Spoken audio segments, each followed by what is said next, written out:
Meeting order. It's always, start our meeting off Friday. Yes, sir. Let's pray. Dear Heavenly Father, we thank you for allowing us to gather this evening. Just ask that you watch over us, keep us safe and well. Be with us as we make decisions. Just let them be of wise decisions. Give us the wisdom that we need. Be with our community. Be with all those who are sick and hurting, and the folks that need just help around the nation. Thank you for all that you do for us. In Jesus' name we pray. Amen.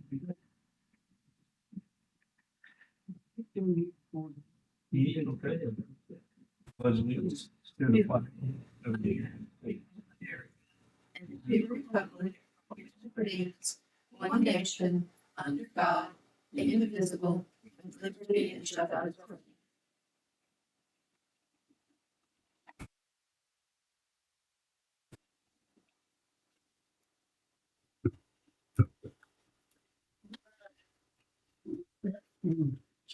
for all. All right. Good evening, everyone. Good to see everybody.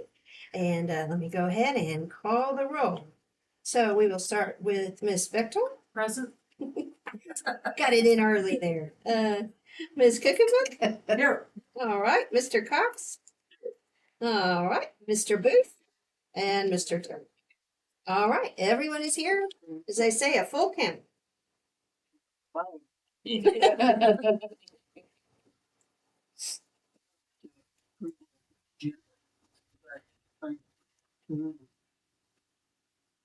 They take away from it.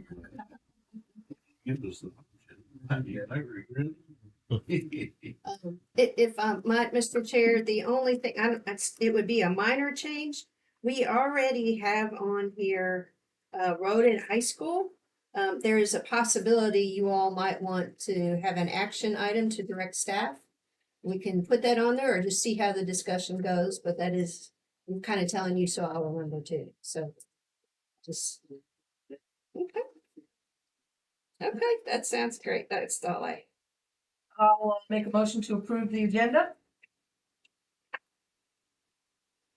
Second. Second. Right, on the motion to approve the agenda for the August 22nd, 2023 regular Board of Supervisors meeting. Excuse me, Ms. Cookenbook, Yeah. Ms. Bechtel, Yes. Mr. Cox. Yes. Mr. Booth Yes. and Mr. Turner. All right, the agenda is approved. Next is the approval of the person. I have a question. It's just for my edification. I guess it's under the EDA, that construction company in Bradford, something about Roanoke, was for 65. Okay. Who is that and what did they do? Was that on that last building we built over? I believe so. Let me. Oh, for the bills, okay. Yeah.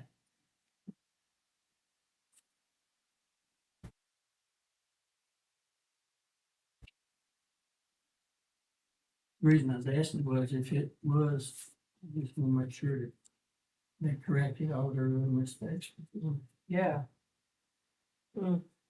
Well, I think that was, I was trying to remember the name.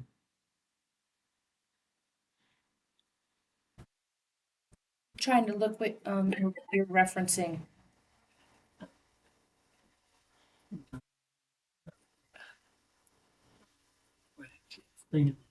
Chips. 60. I don't. It was for 65,000 and something. yeah, Robert Wells Yeah, contractor. very- Yeah, no, that's for the CBD. It's on page 8. Page 8, top of the page. That is our Oh, the CDBG Yeah. grant reconstruction and, Right. Those are the payment 3 and 4. Mhm. So, for the housing rehabilitation, that's what those are for. Yeah, no. No, no, sir. Thank you for your help, Linda. Yeah, I also have a question, about, in recreation, page 7, our sport teams expense. Now, that's the whole new, 61.3. That's everything together, right? Correct. Okay, I just wanted to make sure. I used my annotation. Now I can erase it. Yes. Oh, it goes to you too? Yeah, Goes to all of us. Well, then you'll know where to go. Well, Well, if you go, Please.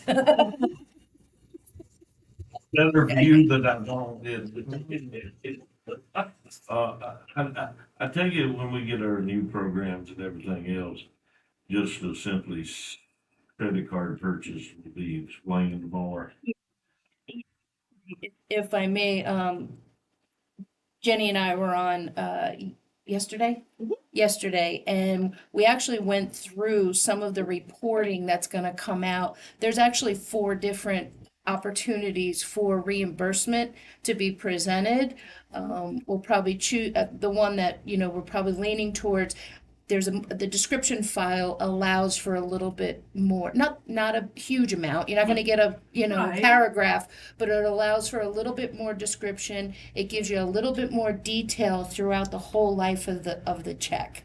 So I think you guys will, some of the stuff that you've asked for will be available in the new system. yeah, like for instance, while we're in recreation, it's just like credit card purchase for 6203. Was that candy? Was it concessions? Right. That kind of stuff. It's just good to know. It's Right. good for us to be able to see. And it's everywhere, even in the sheriff's office. I mean, I'm not trying to, I just want to know where the taxpayers' money is going and what it's being spent on. So, And yeah, obviously, in our system, the description absolutely. field does not allow, some validity of, what would be the best other than us explaining it to you by invoice. Right. And I also know, taking that point, that if I really do have a question, I can always come in our office and Or get that call, or explanation. If you'd Exactly. like a copy of the invoice, whatever's Right. necessary for you to feel comfortable, Just absolutely. letting everybody. Radio land. See medical, bottom of page 8. It's got 24 battery, 456. I take it that's an ambulance battery or something special, Yes, or more. it's actually for part of what was necessary to get that secondary ambulance suitable up and running while the other one is being fixed. But we still have. Correct. Yep. Well, that's together. So we have 2 that are in, mobile, Your no, hand no was pun in your- intended. One is the RAM and one is the 4, and the other one, we had like the air conditioning didn't work, all the compressor and things of that to get it up and running for them to use, while the other one is being repaired. Yeah, because they don't have 4 windows.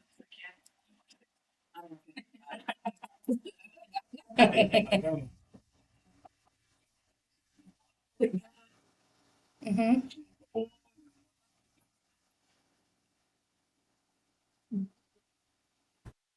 That is an oil change and its completion, then again, the air conditioner didn't work, so they put it on the same, kind of same unit. Yes,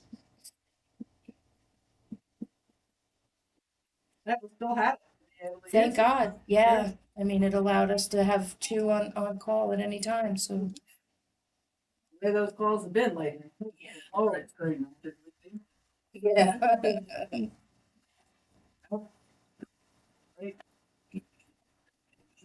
a motion to first. That's the back up. No, second. motion is second, any discussion? On the motion to approve the disbursements as presented, Mr. Booth, Yes. Ms. Cookenbook, Yes. Ms. Bechtel, Yes. Mr. Cox, Yes. and Mr. Terman. Yes. All right, those are approved. To the minutes. Yeah. Or it does to- I don't have an Sorry. annotation. You what? Don't have an Uh-oh, annotation. okay, hold on, let me pull it up. Can't make a little check. Highlight. That's okay. Oh, no, I'd like to. No, really, that's okay. No, Didn't save. it's on. Get you out of here. It's the August 8th. So when we did that. I gotta get an approval of the minutes. On page 2, it says Supervisor Cookbook discussed 6:15 to Ridgeview. I did discuss 6:15, but there I was discussing Route 8 to Ridgeview. Discuss, Page 2, yes. So Supervisor Cook and Book discussed, Route 8 to Ridgeview. got you, okay. And I also did say thank you for the wonderful job on 6:15, but you don't have to put that. It's been marvelous. It is. And also on page 1, it says call me to 10:30 a.m. Should be 8:30, right? Mm, This one. it's rough. Okay, you corrected it. Thank you. Page 2, I just saw it. That's okay. Uh, Uh-huh. Says if fire extended lights over the new crosswalks, it should be lights over to the new crosswalks. To the new, okay, Over to. gotcha. Got it. Corrected. No, that's okay. Light. Yeah. And I'll print it out for signature if you approve. Save it back in there. Anything else? Oh, just so you know, the attention that I asked for on White Oak Grove in your district, they are doing a marvelous job on it. The whole thing is getting paid. I mean, it's just lovely. Thank you. You're welcome. Anything else? I'll take a motion to approve. So move. Go ahead. Second. Motion and second, call roll. All right, on the motion to approve the minutes as corrected, Mr. Cox, Yes. Ms. Bechtel, Yes. Ms. Cookenbook, Yes. Mr. Booth, Yeah. and Mr. Terman. Yes. All right, that is approved. Now we can Hey. This is not Dustin, this is Jared. Jesse. Jesse. Jesse. Yes, that's exactly it. Yeah, it didn't look like. Yeah. Yeah. And each talented Thomas. you go. All right, so I'd like to introduce myself. My name is Jesse Thompson. So Jerry Pettit at Floyd County. I'm also a lieutenant there with Floyd County EMS. And I won't take up too much of your time, but I just wanted to share some good with you guys. As you know, statistically, the survivability of cardiac arrest is frankly quite low. In order to improve the chances of survival for those cardiac arrests, there's 6 links in the chain of survival that's designated by the American Heart Association. First is activation of the emergency response system, high quality CPR, defibrillation, advanced resuscitation, and post-cardiac arrest care, and the last one's recovery. Like I said, I just want to share some good with you guys. At this time, I would like to recognize some of the Floyd County EMS staff members that have provided outstanding care during cardiac arrests that has allowed patients to return home to their families and resume their lives. First, we have EMT Blake Bowles. He's one of our part-time EMTs. EMT Daniel Reeves, again, one of our part-time EMTs. EMT Intermediate, Jenny Gooden, she's full-time. Paramedic Chris Crookshanks, again, full-time. Paramedic Jesse Thomas, me, full-time. And Chief and Paramedic Dustin Thomas. I would also like to commend members of the community that were integral in the success by activating that emergency response system quickly, like very quick, as soon as it happened. and beginning CPR prior to arrival by the EMS providers. Lastly, I'd like to recognize Floyd County Volunteer Fire Department and the Floyd County Sheriff's Office Dispatch Center for efficiently handling the logistics of air transport in these critical patients and these critical calls. By doing that, they add so much value to these calls. They allow the team of Floyd County EMS providers to focus our efforts solely on providing the best possible care that we can for these patients. The commitment that your board and county leadership has made to continuous staff improvement opportunities and expanding training programs within our agency is having such a huge positive impact within our community. We're better able to serve you guys. And we look forward to continued growth of our department as well as further fostering relationships with the community and departments that we serve. And like I said, just wanted to thank you for your time, and I just wanted to share some good that's been happening and appreciate everything that you guys are doing for us. Us that owes y'all. I mean, y'all do a great job for what you get. with this Thanks. life. Really, I get these alerts on my phone Yeah. and it's constant. I mean, it's just like back to back, and y'all always right there, and, you know, that says a lot, you know, that you dedicated to do stuff like that. Yeah. And second, Chairman said, I get the alerts too, and efforts are well recognized here on this board. We all know exactly how much you do for our community, and I just want to thank you and all of the staff at the EMS. Thank you so much. Thank you guys. Like I said. Yeah, I just want to also say thank you too. And that's really good leadership too, of you to come and present that to us. One, we love hearing the good news, but two, for the people that you named off on that list, to recognize them, that's excellent leadership. So I appreciate that. Yeah, thank you very much for coming. Good news and accolades for those who deserve it. It's very nice. Hopefully we can keep that positive growth happening. Oh yeah, I'll come talk to you anytime y'all want me to. Sometimes you're in a thankless job, but you are appreciated, the whole group. Impressive too to be as small as y'all are, having many paramedics. Yeah, we definitely have a lot more paramedics than we do basics these days. Yeah, so we have to provide ALS care on a regular basis. It's awesome. Puts the time, sure, dedication. It's hard.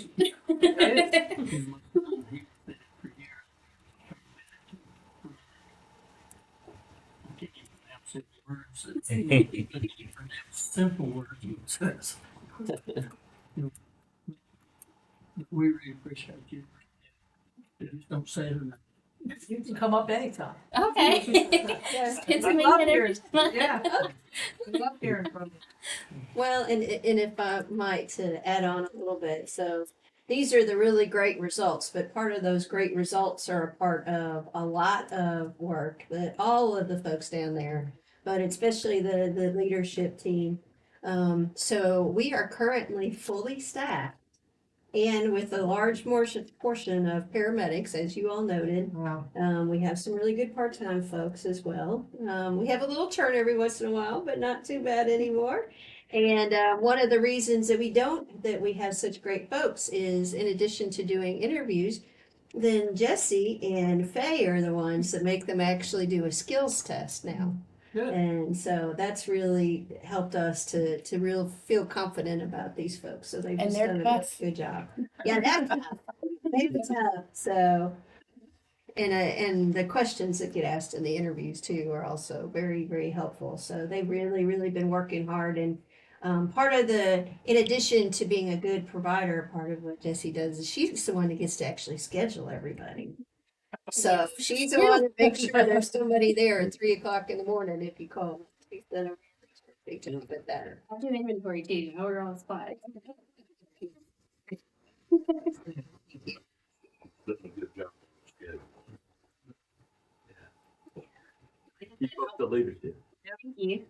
Like I said, I won't take up too much of your time. I just like sharing the good and appreciate that we're all like working together to help accomplish that good. Thank you guys. Good night.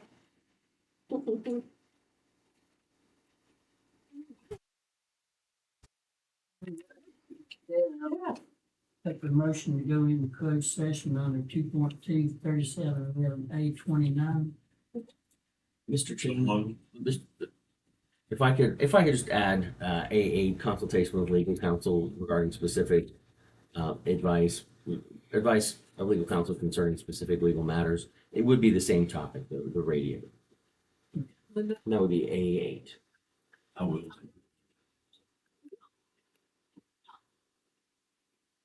Yes, but that's some down on the. Oh, it is? I'm Yep. sorry. Yes. I have to wait till after class session? Yeah. Well, your disinsurance paper. If you take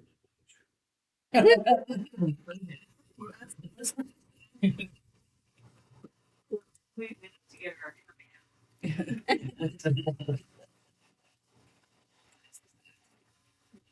I'll make a motion to both sections.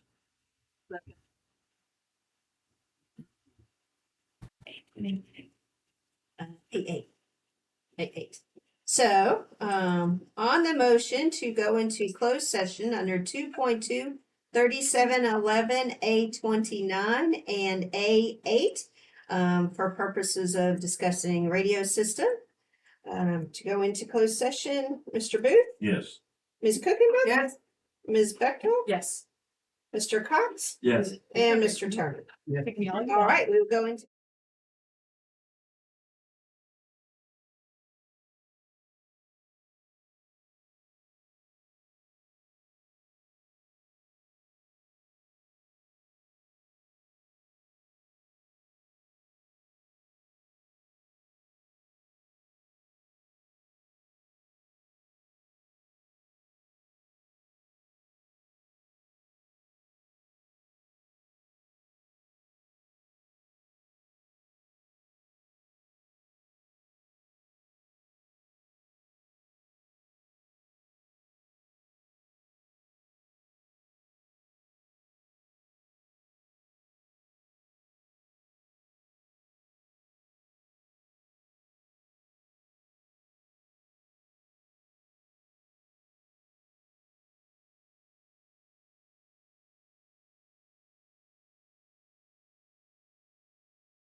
I'll take a motion coming out of closed session.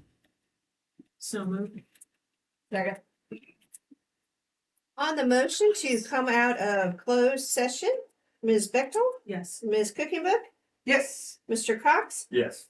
Mr. Booth, Yes. and Mr. Turman. Yes. All right, we are out of closed session. And I'll take a certification motion that we don't need to discuss those things we went into closed session for.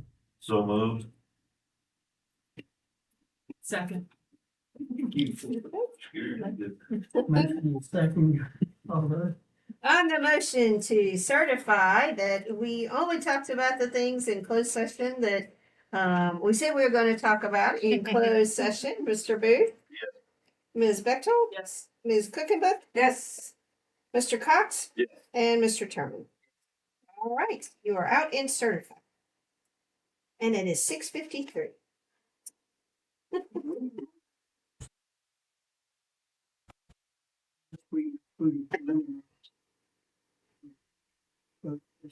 Yes, Mr. Chairman, I think that we could, I could give you the overview of the ordinance before you open the public hearing, and that'll probably take us right into 7.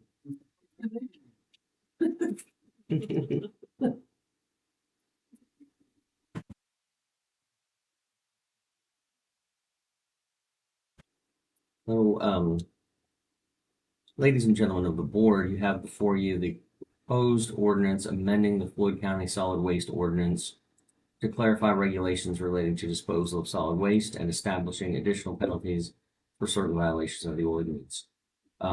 Overall, the directive received from the board was to clarify and tighten up the ordinance so that we can improve enforceability, number one, and increase where we can the penalties for violations to act as more of a deterrent effect, because we're having a number of problems with the solid waste collection system, not the least of which are a what I understand is a dramatic increase in bear activity at these solid waste sites. But there's also been the danger to county employees when they're collecting the solid waste from having to deal with items that should not be placed at green box sites, whether that's because of what the solid waste actually consists of, or the weight, or that they're just placed outside of the green boxes, et cetera. So there are a number of violations and concerns that we were trying to address with this. And so just walking you briefly overview through the proposed changes, we did modify the definition of agent slightly to clarify that that person is the county administrator or person designated by the county administrator would have authority to enforce the ordinance. And additionally, that the Floyd County Sheriff and the Sheriff's deputies have the authority to enforce the ordinance.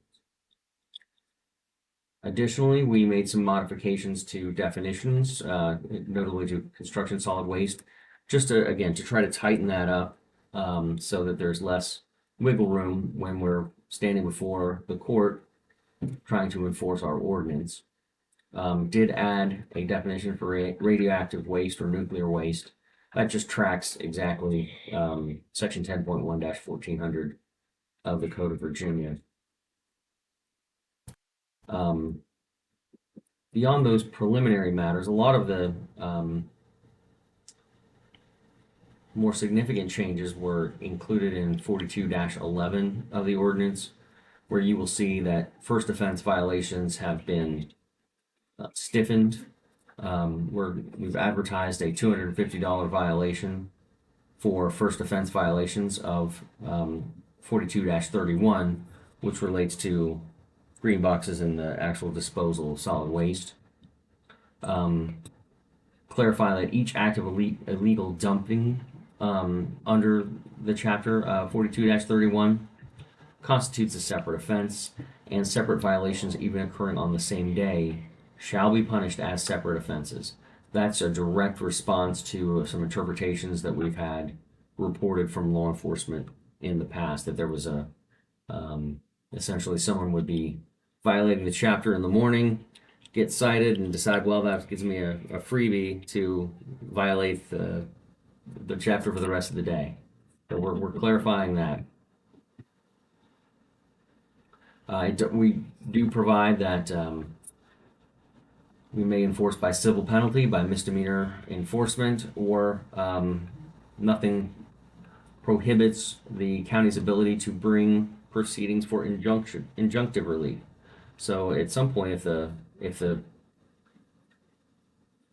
criminal or civil monetary penalties are not doing the job, we've got the ability to go in and actually go to the circuit court and ask for a court order enjoining the person from violating the ordinance or maybe even using county facilities. They would have to secure their own solid waste hauling or something of that nature if they were repeat offenders. So we've reserved ourselves that ability as well.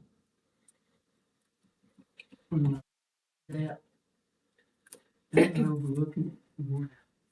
In, 50 hours. We looked at that, and that's really something that the court directs. That's community service is not something we can prescribe. Because, you know, I would say, some people soon get charged. They'd be put in hardship by 250 hours, which they should have thought about that before they did, but it could be in people they don't, you know, maybe if they had an option, they'll a couple of times doing cleaning up around the sites would break their head. You know, well, and I think that that's something that the county's agent for enforcement can take that into consideration on a case-by-case basis, as well as the judge. And we can, nothing prevents us from coming to an agreement that in lieu of this, we'd ask the court to approve community service hours instead.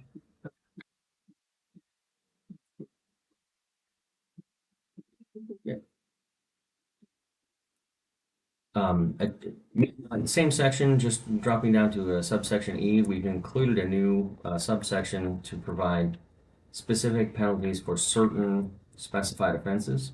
And that's disposing of animal carcasses or parts thereof at bulk container sites. Whether the carcass is deposited within a bulk container or left outside the bulk container shall constitute an offense. And we've prescribed a $500 fine for a first offense, $1,000 fine for a subsequent offense. And I think that the logic there is that that's becoming a real problem, especially with attracting bears and other nuisance animals. And the larger animal carcasses, it's just very difficult for county staff to haul away and dispose of those. So, yeah.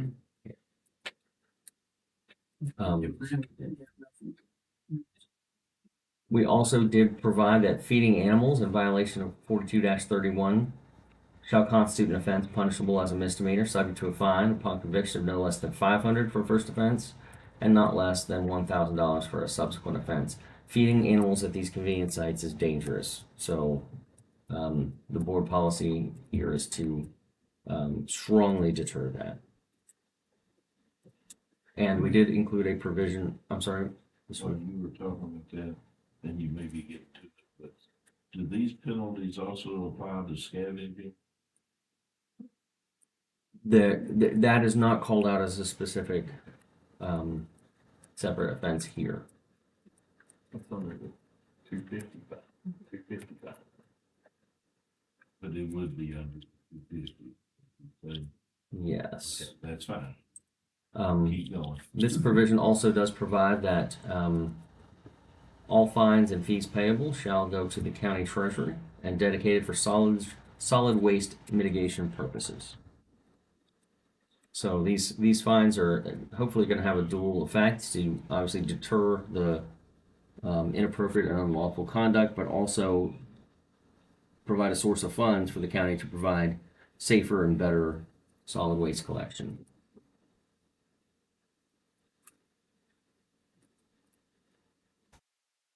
We also clarified, turning our attention to 42-31, use of bulk containers. It's already been reserved, the use of the county, of the green boxes has already been reserved to county residents and authorized persons. We added some additional language to clarify that persons using short-term rentals within the county shall be authorized to dispose of household solid waste generated at such short-term rental, provided that a paid receipt is provided evidencing an active stay at such short-term rental, and provided that the short-term rental is actually properly registered with the county as to do business. Otherwise, that exemption authorization is not applicable. We also clarified in subsection B that in addition to all the other requirements that that we as members of the public are charged with knowing regarding these ordinances, it's required to obey the signs at the solid waste collection sites, and that disregarding a posted sign constitutes a separate offense itself, and that would be the $250 fine variety.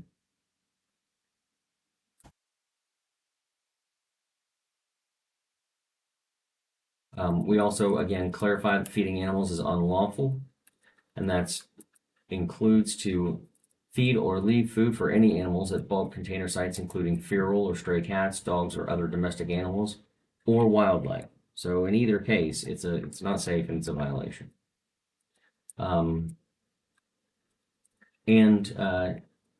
Clarified that it will be that it is unlawful to place hazardous waste in any green box, bulk waste container or other receptacle, or to deposit the same in any collection or disposal area or facility not lawfully authorized to accept such waste. We did provide a carve out for in the future if the county were interested in sponsoring a cleanup event where we could take accept household solid waste, things like unused household paint cans, household cleaners, things of that nature on a household scale, not industrial, but household scale. We're leaving ourselves the option, but there's no obligation to have such a program.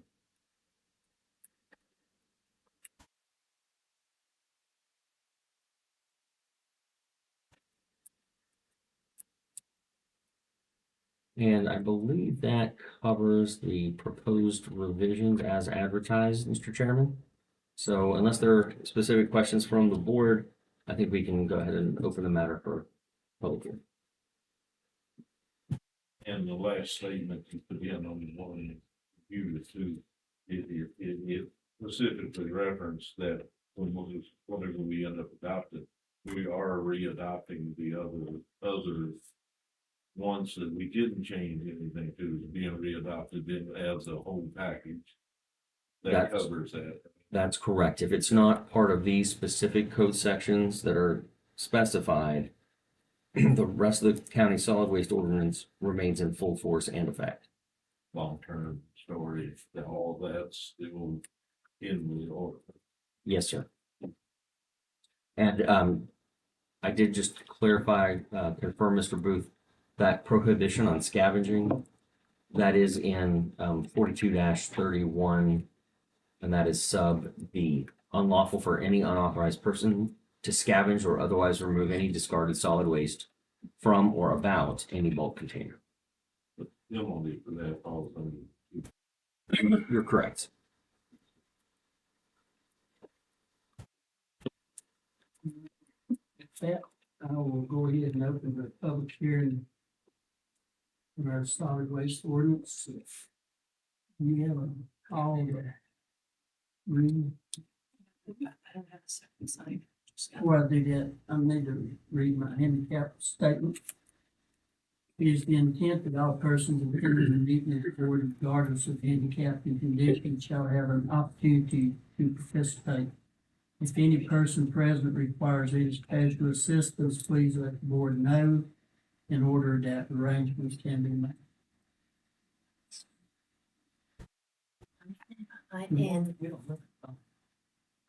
Yeah. State your name, the district you're from, and limit your comments to 4 minutes. Same way as we have.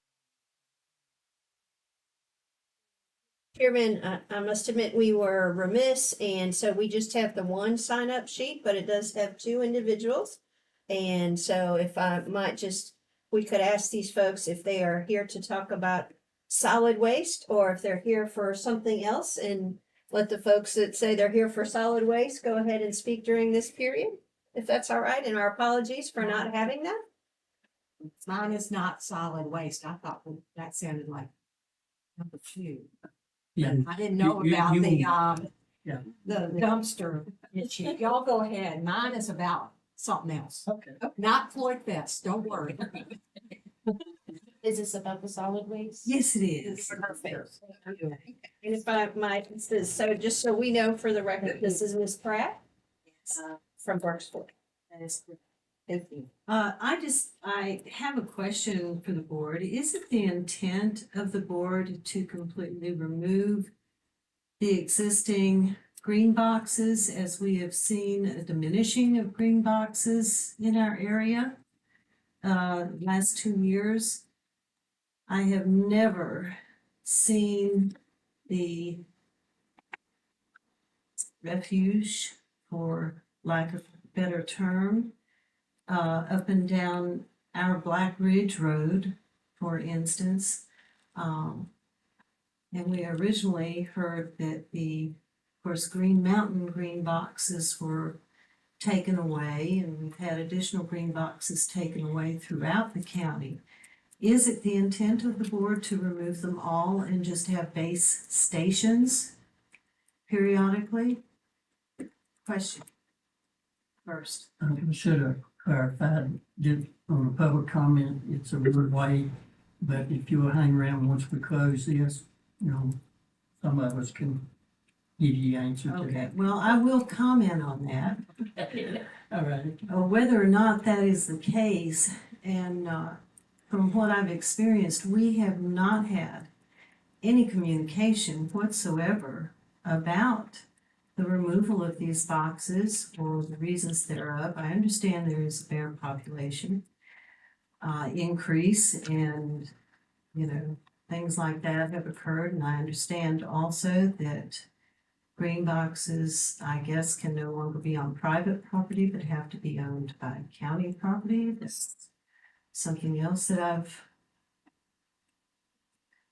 again, gotten word of. It would be well suited of the board and administrator to inform the public, since this does affect the entire population.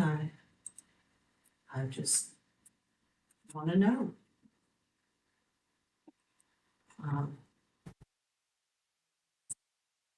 It's been interesting to see the debris from the top of Black Ridge on down, and at many of the other green boxes, due to several of them being closed throughout the county. And it's not a good interest. It's not a good sight. I believe in keeping Virginia beautiful and green, and Floyd County especially. It's close to our hearts. Been there 45 years, and I've never seen such a thing as I've seen this. Thank you.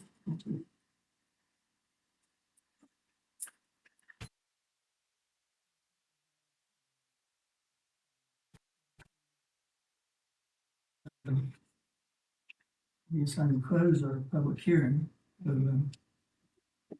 with that, maybe if we can sort of clarify some of our questions for, you know. Sure.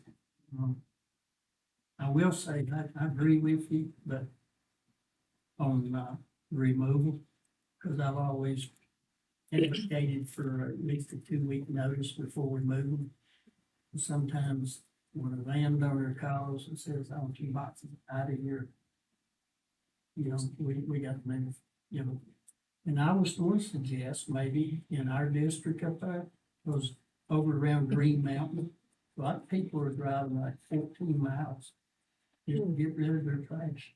You know, so when they move D-Harts and some of the others, I mean, they're in the no man's. Well, maybe if we can run an ad in the paper or something, then they can see if anybody is willing to sell the county a couple of acres.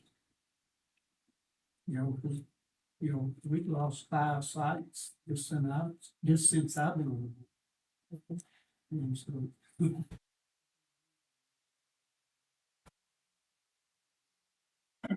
East side, it's a long route, they no force on it. Down to 30. So we've got one, they.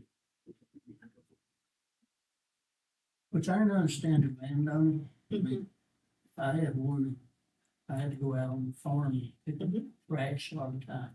You know, you can deal with what the wind was and you don't have that. Right now, our little black creatures, you know, just killing those. But some of it is human impact too. You know, if I drive to a dumpster and it's full, I'll drive to another. I won't just throw it out on the ground. And we have a lot of people, especially this one out just outside of the town below Dr. Marshall's. If you look over that bank at any given time, you'll see bags down there that the bears didn't drag down there because they're not tore open. Same way with Buffalo Mountain 221. You know? I've seen empty boxes there and trash sitting out in the driveway. Looks like they just built a corridor and threw it out and moved out. You know, like last year I called about somebody just right in the driveway, just cut the head off of the deer and just dropped the body right there. And well, people had to drive around it just to get in the boxes. That's the reason I want to see these charges made and the judge stick to them. Go ahead. Okay, no problem. You're the chairman. Get on my soap. That's all right. That's all right. Mind if I ask a question? I should have already done it. What about the use of cameras to catch some of these people? Because We've tried that. And we just about know that a lot of what's going on in Black Ridge is not coming from Floyd County, if you know what I mean. Still If I private. may, the problem we ran into, we bought cameras, put them up like out of driveway. Yeah, I saw the posters. The saying problem it's- is to get the right angle to see the road traffic, it trips the camera on them. And the footage gets used up before the actual person pulls in there and does all this stuff. And so we've looked at different cameras and different ways, but we really haven't come up with a good way yet to like the one on Route 8. I mean, I'll run that camera scenario out for you a little farther. So you have multiple cameras on private property, collecting data on people, on private citizens without their knowledge, maybe, even though it is, the roadway's a public space and it's public access for the green boxes who are on private property. So now you need somebody to collect those cards every day. You have chain custody issues potentially with with the data collection. You need somebody to go through all that data and correlate activities with pictures. So we're talking multiple people, and then we need the sheriff's department to make the ticket. We need the attorney to prosecute. We need the judge to convict. It is way more than just getting a couple cameras. The financial impact of the follow through is significant. But Oh, I'm we, sure. yeah, we have done cameras and it wasn't productive. So, and we have 39 potential green box sites in use at any time, so 4 or 5 cameras at 39 sites. That's a lot of data just to go through, hoping you're gonna catch that person. So, we've been pretty diligent about running out every option at least 20 times. We beat the dead and decomposed horse many times. And Coach, I was just gonna add on to that too. The old policy, what was the fine? 75 bucks in the past. I mean, shoot, if you were coming from Patrick County, you might as well just take your chance on going ahead and getting a $75 fine in terms of what it costs to fill up a tank of gas to take it. So one thing we're trying at least is to stiffen up these fines and get the judge on board. Yeah. So hopefully we'll have some type of deterrent. Because I agree with you. not just the Bears, but we get a lot of out of county people bringing stuff in. $75 to dump your truckload of used tires is nothing. Right. Oh. So, So there's $250. Just for the record, Levi, I didn't say it was Patrick County. Yeah.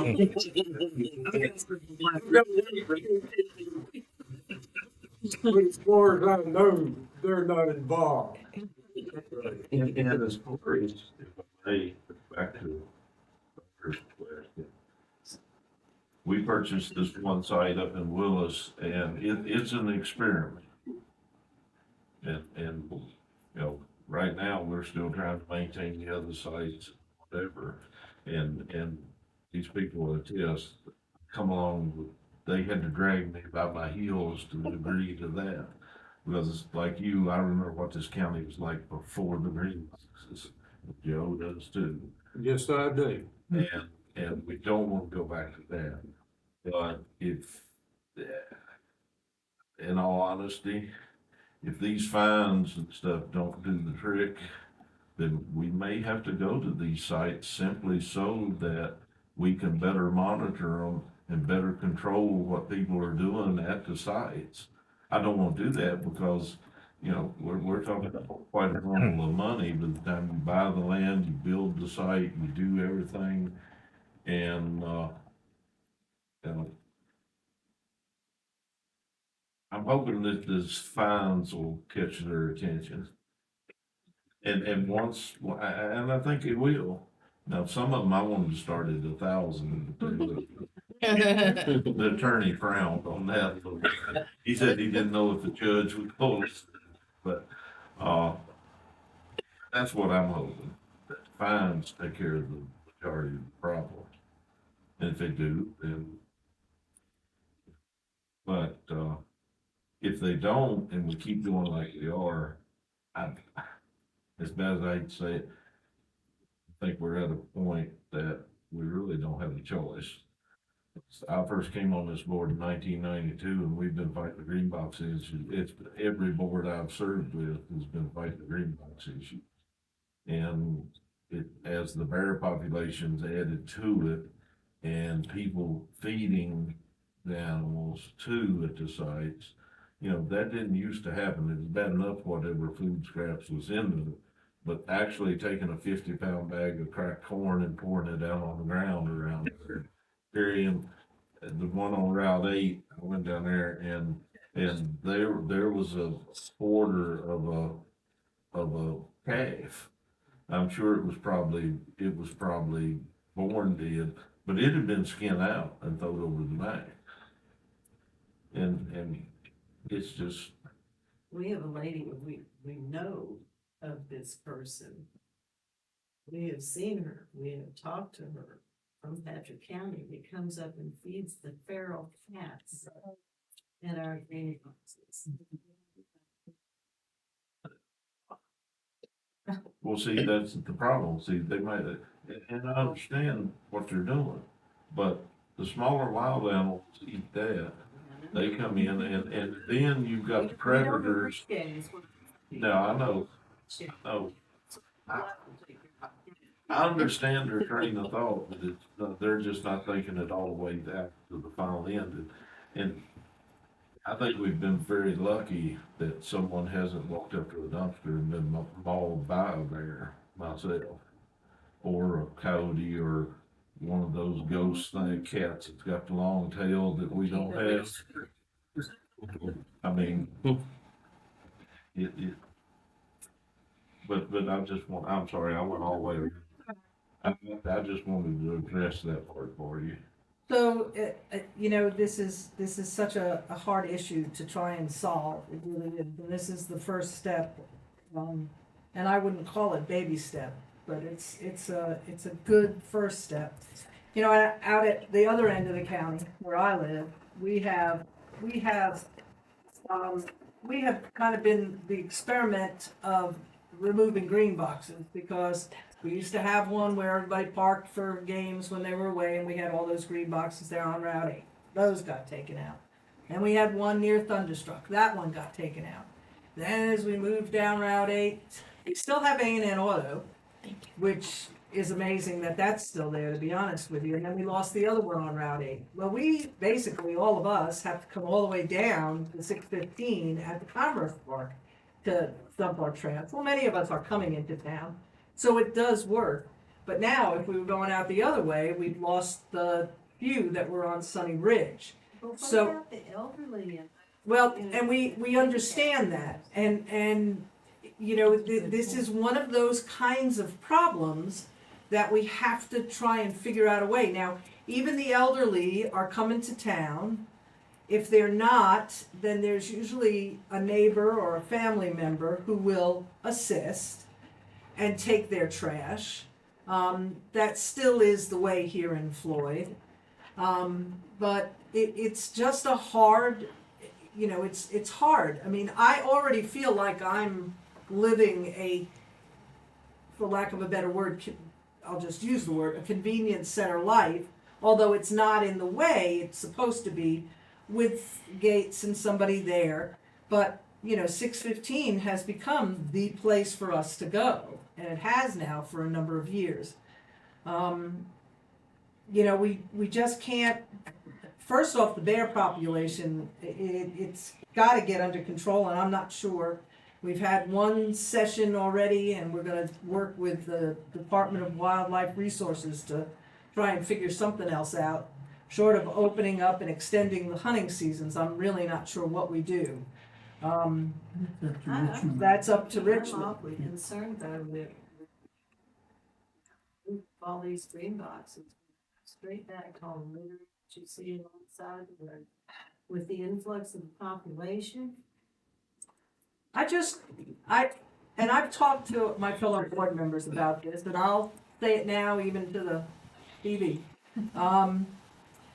I just have to think that we've grown as people, we've grown as individuals, that we do understand that littering not only is a crime, but it's destruction of this beautiful place we call I home. agree, but let's see what's happened already. I understand.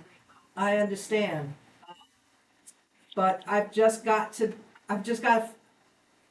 you know me personally, you know I'm an eternal optimist, and I just have to believe that people will go to another green box and dump their trash. I know you're not seeing that on Black Ridge, and that could also be bags of trash that the bears have gotten into too, and that's, you know, it's hard to say, I don't know, but we're not gonna solve it. The bag's still tied together. Just thrown out? No, no. Yeah, they're orange. Yeah. Motion to adopt our waste ordinance. So moved. Second.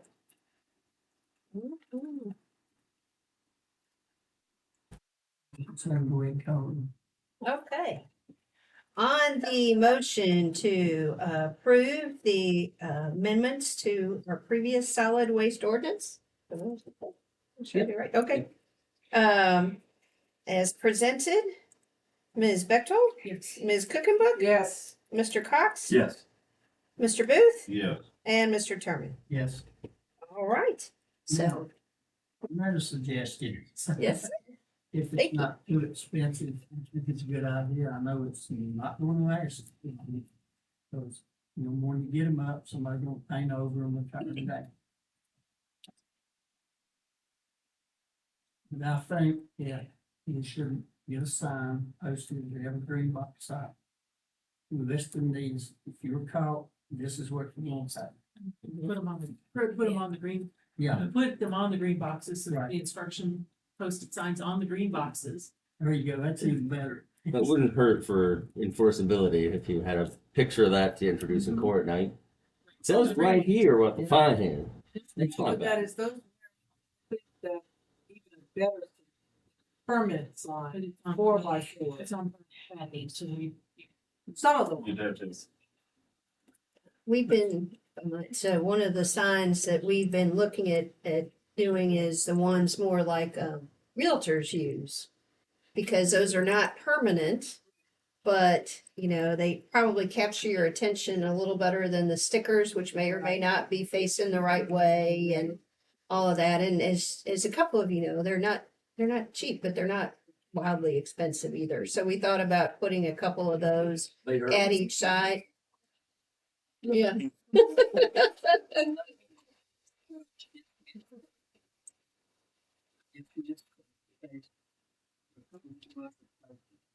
Get good standards. If you do that one, then put one. Paint, whatever, you know, put it on there, and if you were charged, this is the fine. Yeah, I've got one I've designed on my computer right now.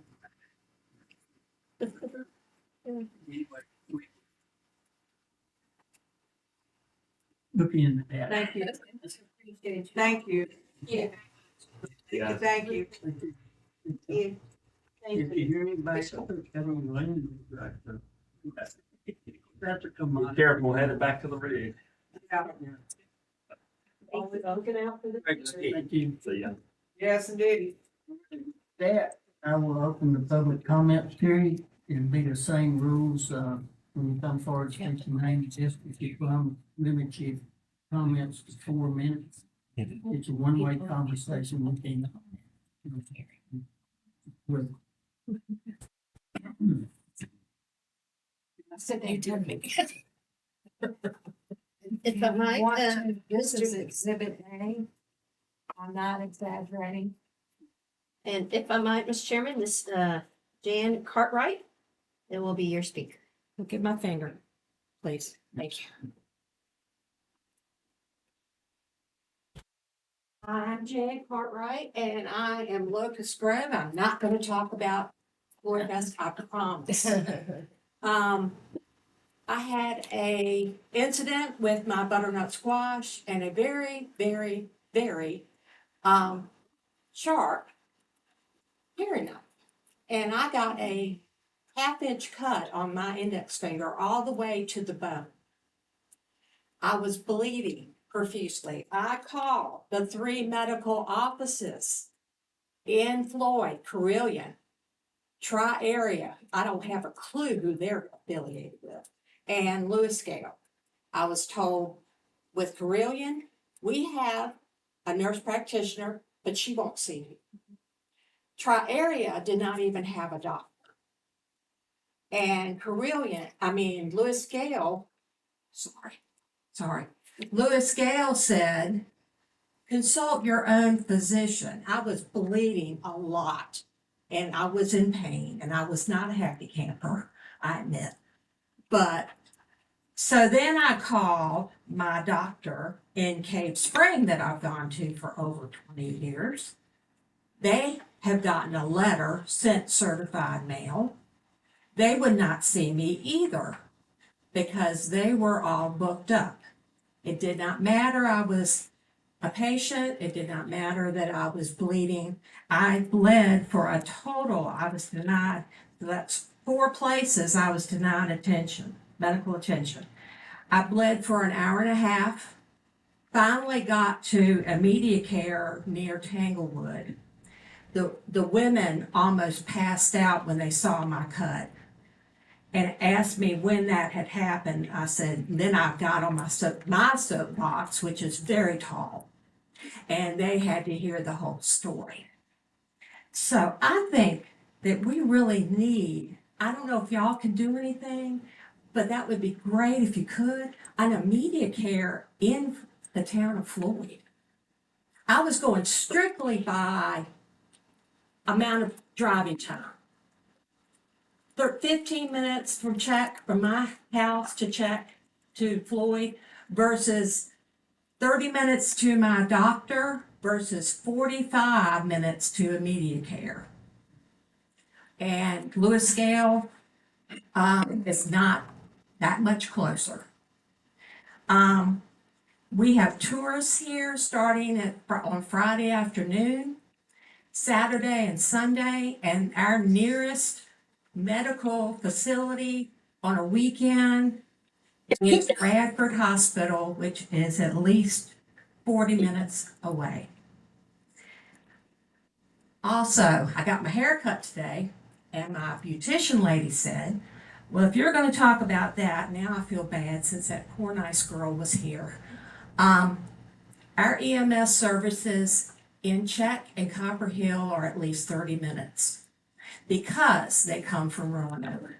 I know we're overworked. I know. But I knew 2 people who died, and their wait was 45 plus minutes, and they died of coronary arrest. And I like the prayer, by the way. Thank you so much for your time. Immediate care. Thank you.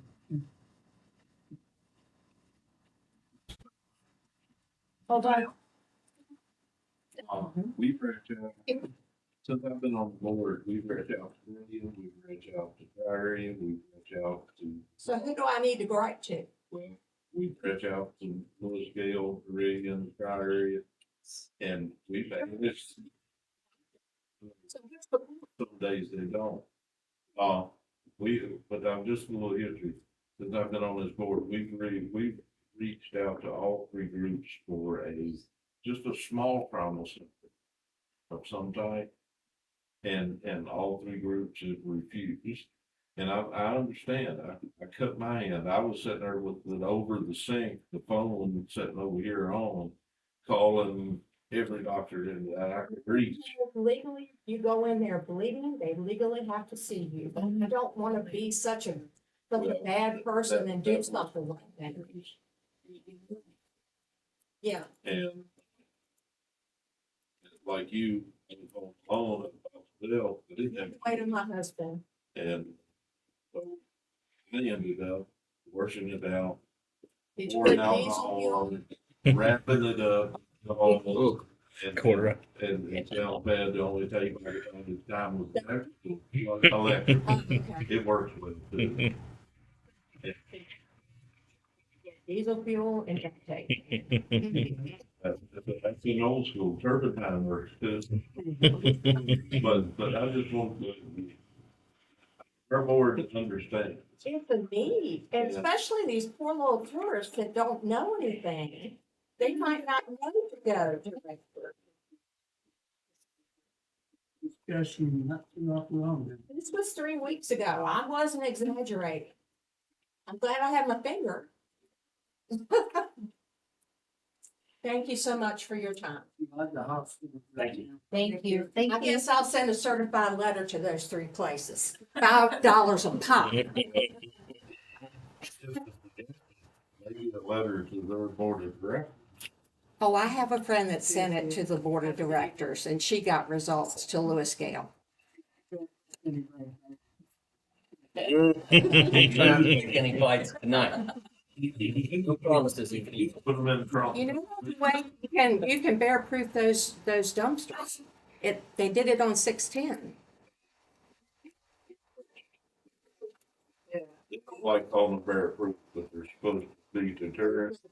I don't even take my trash there. I cleaned the church right beside it, and I'm like, oh no, I got to do the 3 steps.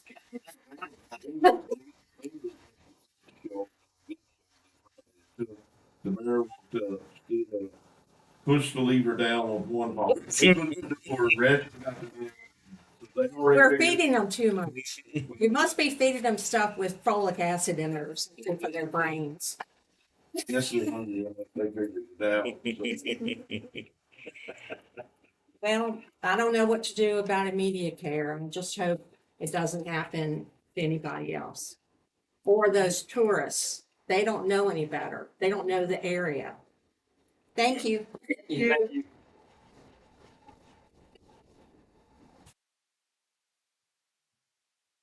All right. Thank you. Very good subject.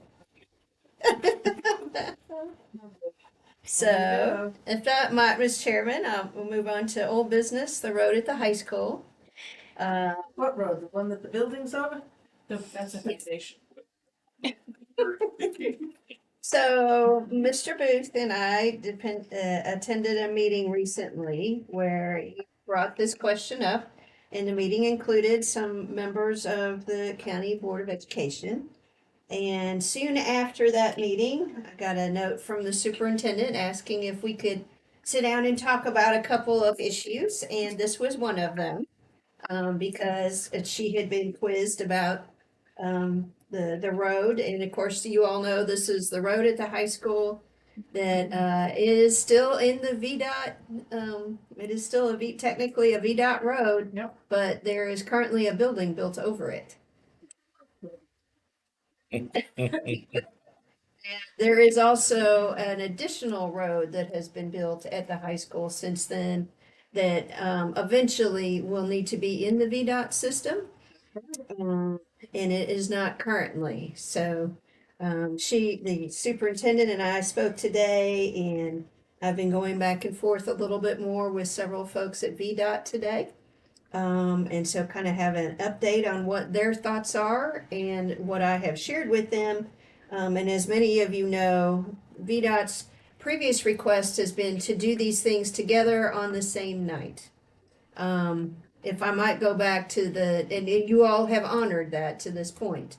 I will tell you though, based on what both Mr. Booth and I were hearing and my conversation today, there continue to be concerns about the quality of the road Correct. that was placed, the new road that was placed at the high school. Candidly, there are also, it was the same person, the same organization that put down the asphalt for the new parking lot, and there are challenges with that.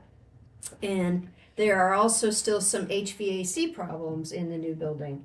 And so for those three reasons, Erica Sunshine, who is the architect that's been working with us on here, has advised us that we should not be making the final payment to the builder, Earth, and then of course that results with their sub, until these items are resolved. And they are not of the opinion that they have been resolved appropriately. That is also VDOT's opinion as it relates to the VDOT road, that they are currently unwilling to take the road into the system until those things are corrected. So, given that background, what I told the VDOT folks today in an email was, well, I understand that and applaud everyone wanting to make sure that all the money we spent was well spent and everything is handled. But how about we go ahead and split up these two issues? Because that was a convenience, and this is becoming a much greater concern. And so what they have suggested, we're back to Miss Alexandria, who's the one who's kind of been the person that puts different roads in and out of the system for them. And VDOT. this is VDOT. Okay, just making sure everybody followed. Yes, thank you for TV that. as well. Yes, thank you. Yes, so I suggested to Jesse, and then he forwarded to Alexandria, that we go ahead and do a public hearing on the abandonment of that road. And if the timing works, to do it at your next meeting, which is the day meeting, which would be convenient because someone from VDOT is usually here and the superintendent will be here to take that up. And so they said that would work for them, that date would work for them. And Alexander said, I am currently working on the sketch and resolution language for the realignment of Route 9145, and we'll have that to you in the next 48 hours. This was this afternoon. This will be a simple addition and abandonment with replacement roads, so while we will need a passed resolution, we will not need a public hearing or advertisement of the highway system change. That is to say that if the September 12th date works for the board, it works for us too. I usually send the language with the sketch and whatever the form is to the county administration and the clerk for the board of supervisors once I have that date. She'll send it ASAP. So, but I do know it has been your preference before, whether it is required or not, to have a public hearing and to go forward. So that's what I could.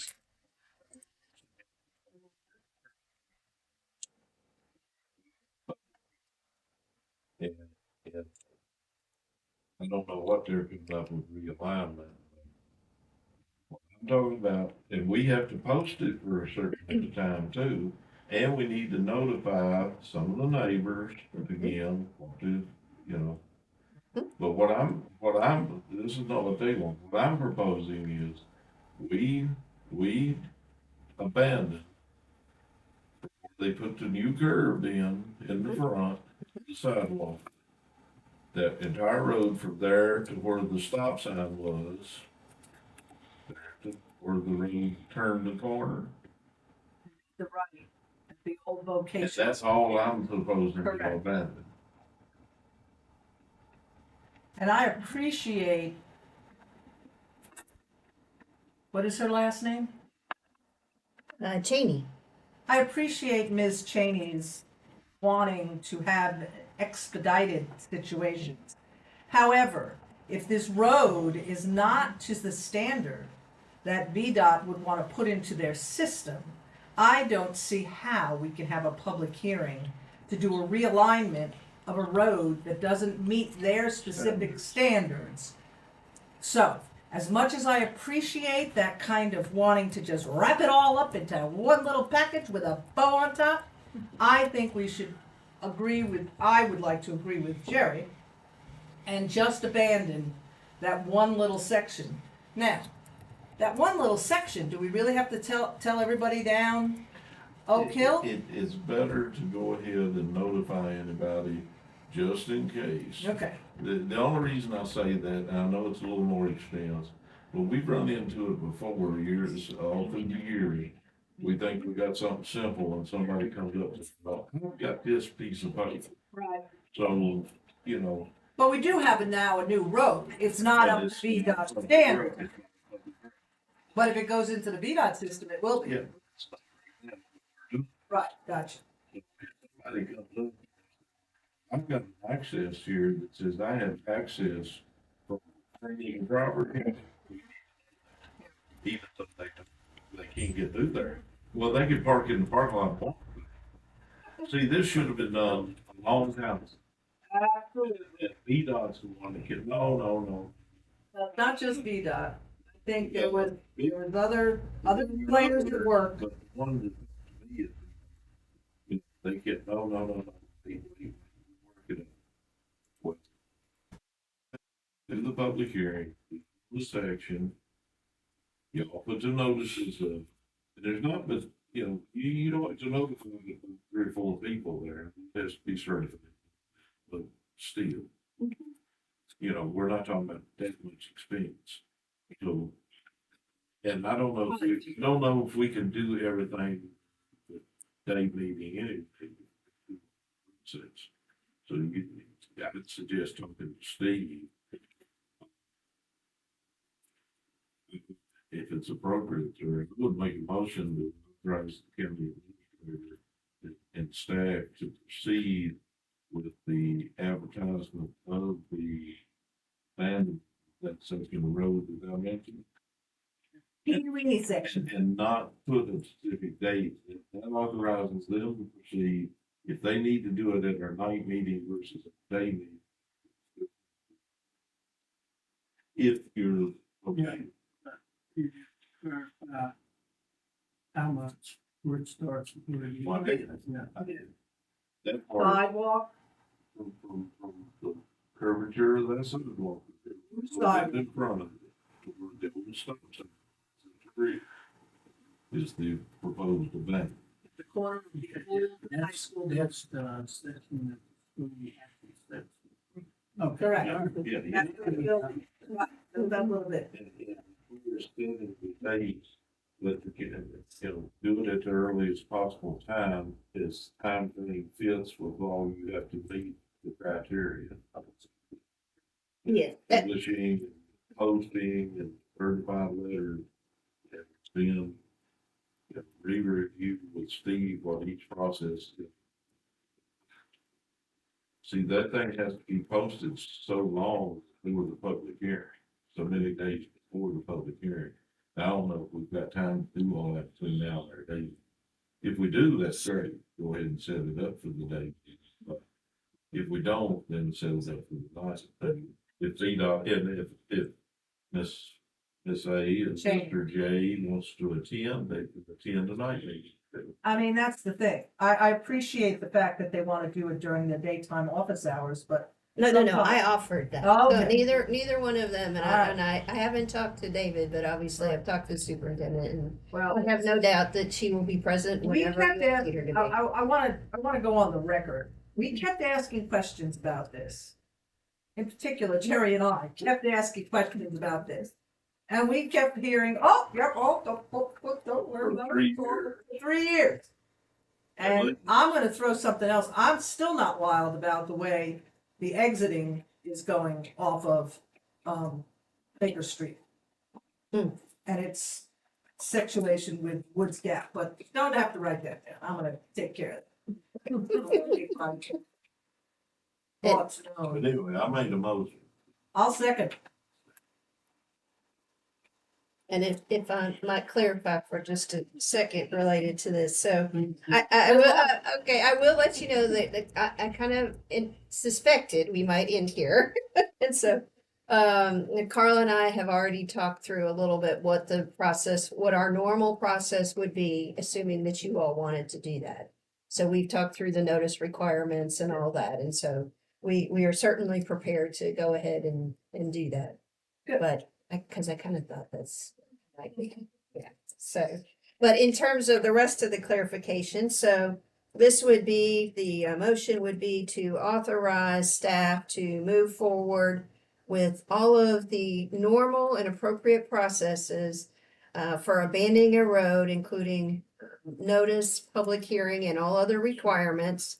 And for the road at the high school, and that abandonment begins where where the new curb is, sorry, and that continues to where the stop sign used to be, that At the length end only. of the old school building, the existing high school. And you'll need to assess that at whatever point miles they like that versus just a description. Now, you won't be able to drive it. You include the parts of the building. Oh, yes, you do. Yes, definitely. And I think that, yeah, right, exactly. And I guess that's old route 9241. Others. So, and as I believe the motion was from Mr. Booth and the second was from Ms. Cookenbook, Yep. would you like me to go ahead and call the roll, Mr. Chairman?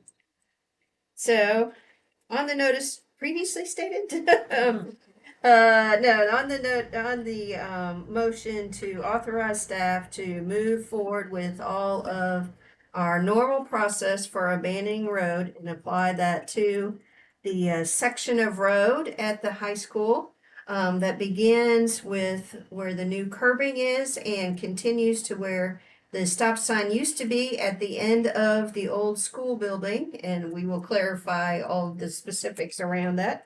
And that we'll do all the notice and all those steps and have a public hearing as soon as practical, given the legal requirements. Mr. Booth, Yes.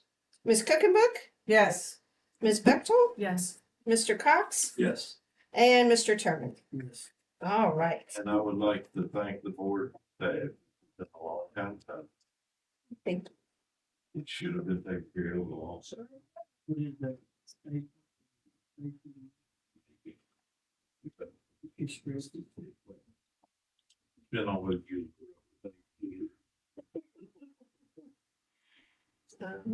You may have And- to extend it where the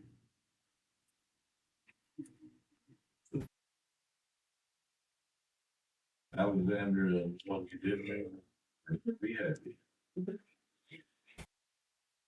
Reason they do it. Okay, we. Well, there you go. Well, it's not near the amount that they were taking.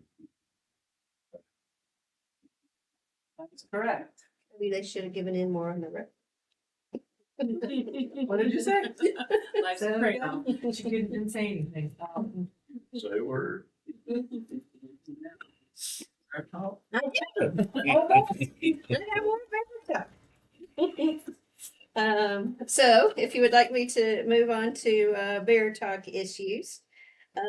So as was noted, of course, we continue to have significantly increasing bear challenges related to the green boxes and also some people challenges. And if I might, Mr. Chair, just a note for the nice folks that were here, the box at the top of Black Ridge Road was pulled temporarily. It is back now. That's a man. Yeah. Yeah, thank you. And it is back now, and the reason it was pulled is because, and that still seems to be happening, is we have some folks that are driving their things over from Carroll County. We have been continuing to, and again, you all know this, but background for the public, if I might. Our folks continue to go through the trash cans, and if they find stickers, a lot of Amazon boxes in there, if they find an address in there that appears to not be a Floyd County address, they bring it by here. And then Sydney puts out a letter that I've already drafted about you can't do that. So I've actually dumped in a couple of them myself and pulled some out. Because I was pretty certain the one there at the top of Black Ridge, the address was in Carroll County, and they filled more than one of the two green boxes, 1.5 of the two green boxes. That's what you knew. It all had their address. Is it caught? You know, This is personal. that don't make sense that they would do that because it's actually before they gotta drive a wide loop. They think they're being. It's well over That's 10 miles. It's just about like 11.5 something. miles to the house. That's what's the deal. But that's just, yeah, But in terms of background. So hopefully the ordinance that you all just approved will help address some of that. And I do remember from years ago, there was a lot of not years ago, recently, contracting too. It's a full couple dumpsters today. Where with contractors, yeah. Well, it looked definitely construction based. Not bathroom. And yes, sir. think about it. Okay. Well, to the construction waste question, and I will get to the bear stuff we do, but in terms of the construction materials, oh, and if I should go back, so everyone that gets one of these letters that either says you're from out of county or we've seen you put in inappropriate things, we keep a list of those, and then we're getting them. That's one of the things that the sheriff and I talked about. We'll go ahead and get that list to them. So if they're out there writing tickets or something, they'll be able to know that these people have gotten their very own warning letter, and that will make a difference in what their fines are as well. So we're working on that. Yes. So that's with that, and other things. And then also, I think I might have mentioned this to you before, but in terms of construction waste, in the Southwest Virginia biochar folks have agreed and are very happy to take clean construction wood waste at their facility. And of course, there would be no charge in that because that's actually something that they need for their business. And are happy to do that. And we've actually written to all the organizations that normally do demolition. And we also include with anyone who puts out a demolition permit that there are now requirements that you can only take those things, of course, to the transfer station. If you're demolishing a building, you need to call a week in advance, and it's not just a warning. They have to also agree to take it a week in advance because we have to schedule different trucks and those kind of things. And that also notes that if you have wood construction waste, you can take it to the biochar folks, and that has the effect, of course, of reducing the volume of what we have to pay to get hauled and tip at Cloyd's Mountain. So I'm hopeful that that will help and grateful for their assistance for that.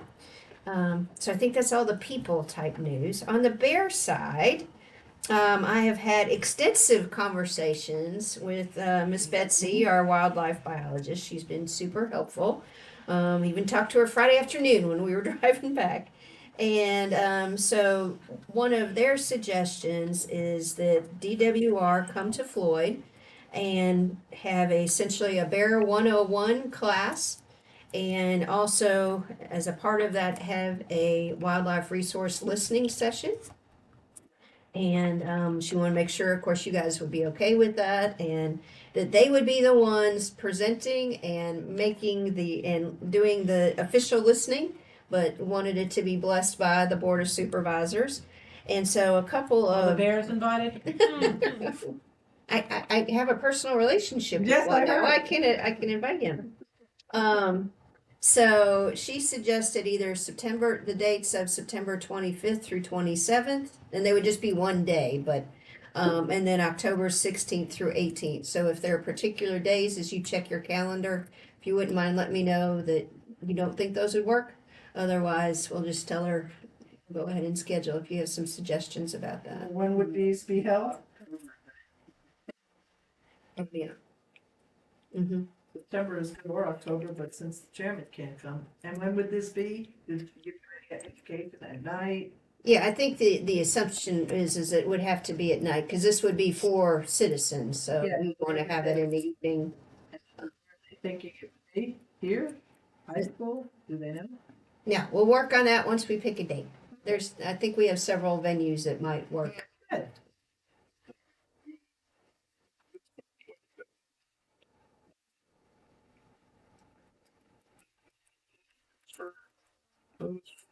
So, I guess that does give people advice on how to handle bears in their situation. I want to hear, I don't. Yeah. Suggest. Well, and, I mean, if one of them sit in and said, well, you do this, they do that, they get mauled, guess what? Comes back on us. Yeah. So it's better for EWR. Department of Wildlife Resources to handle everything. Any advice given out, let them give that. Yeah. It's hosted. Yeah, we're just hoping, you know, we'll pay for it and provide them a place. We might throw a few refreshments in, it's okay. But, well, if I'm going to listen, I want something to eat. So.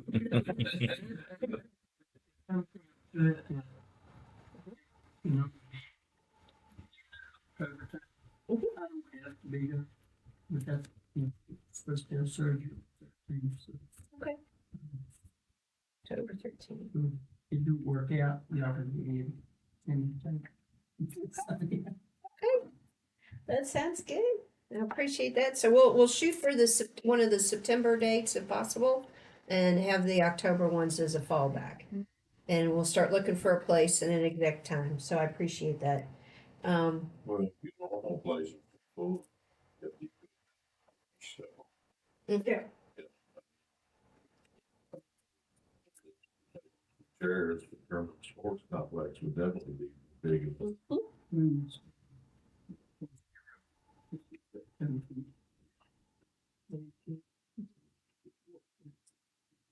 September 18th. Yeah, I think it's the 18th. Monday the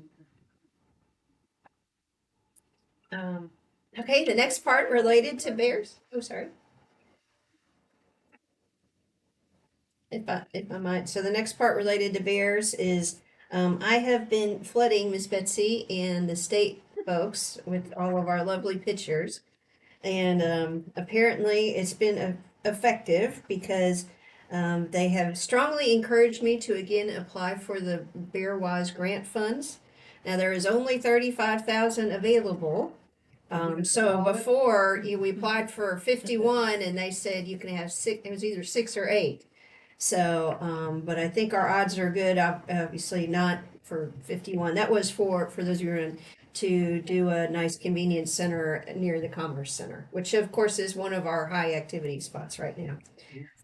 But that is due October 1st, and we have been encouraged to apply. And the things that she suggested we include in there would be for electricity, to scare off the bears. And she sent me some nice footage of how it scares them but doesn't permanently hurt them. So make sure everyone knows that's part of it. Cameras, just like your livestock fans. Cameras, and she had some ideas about some particular ones that might work. And then also we're looking at paying to get some of the spaces cleared a little further back. Franklin Pike being a really good example is that's a site the county owns the land, So we could easily push back another 20 feet or so and make it. Said teams too. Yes, yes, you're right. Both of those are county sites and could be pushed back. No.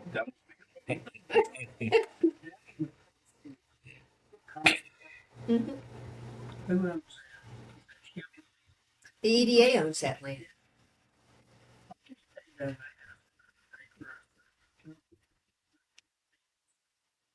Well, they were the ones, that was the site that we wrote the $51,000 grant for.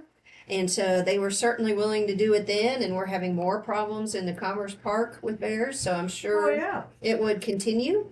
Now, it's not a ton of space, so for a convenience center, we would probably have to work with the property owner behind them to get a little bit more And land. I've told you that might be. Mm-hmm. Yes, so we can start looking down that direction as well. But I appreciate that. Okay, I can go to Richmond, you all know I know how to get there. So, oh, and then the last item related to bears on here is the state's bear management plan. As you know, I'm on one of the advisory committees for that. And so we have our last meeting scheduled at the end of September. And then the state bear management plan will be out. It does essentially have our entire area at management, not reduction or increase. And when I talk to Betsy, and of course she'll tell you all this in person, but they feel that we have reached the right number of bears in this area. The challenge is that we are feeding them all the wrong things, and that's not helping. We do also talk about this year in particular that we have a bumper crop of cubs. I'm sure many of you have seen lots and lots of videos of 3 and 4 cubs, which is highly unusual, right? It's usually 1 to 2, depending on. But we had Sows are older. they're older. Well, The and sows are older and they're ovulating more. That's why.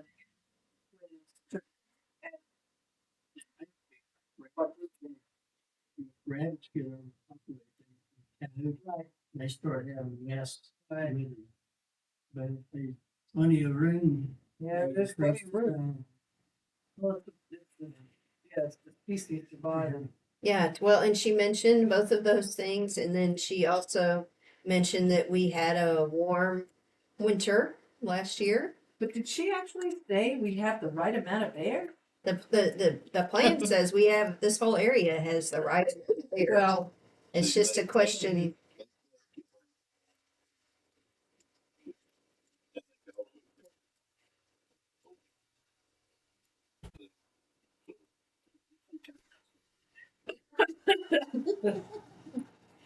Yeah, so.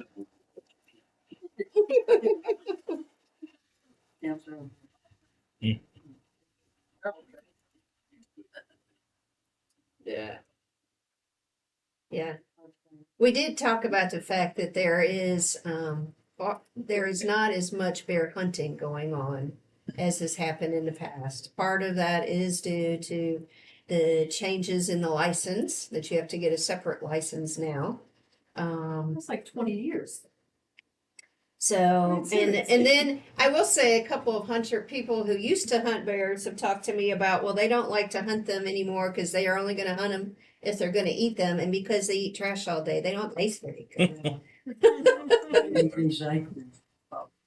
That's it. So with that, that's all the bear news I think I have. Bears. Yes, sir.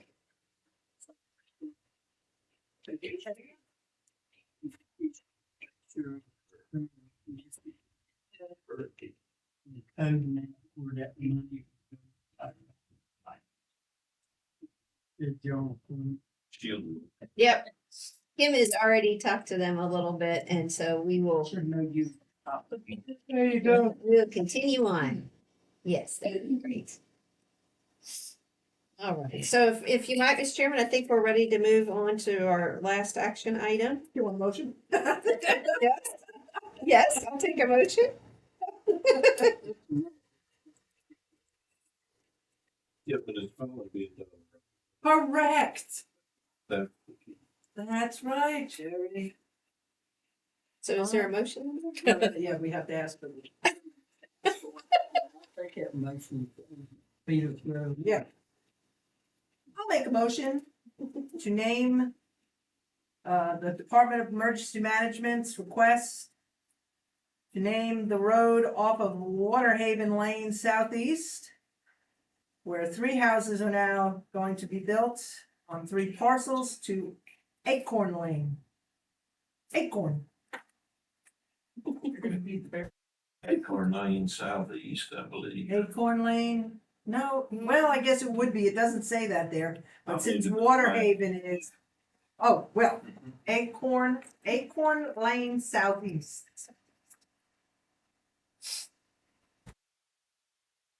Second then. All right, on the motion, to, name the shared drive where 3 or more structures will be addressed at the tax map numbers for those properties. Excuse me. 44-50D, 44-50E, and 44-50F. And the name of the road would be Acorn Lane Southeast. Miss Cookenbook, Yes. Mr. Booth, Yes. Ms. Bechtel, Yes. Mr. Cox, Yes. and Mr. Turner. All right, great. Finished.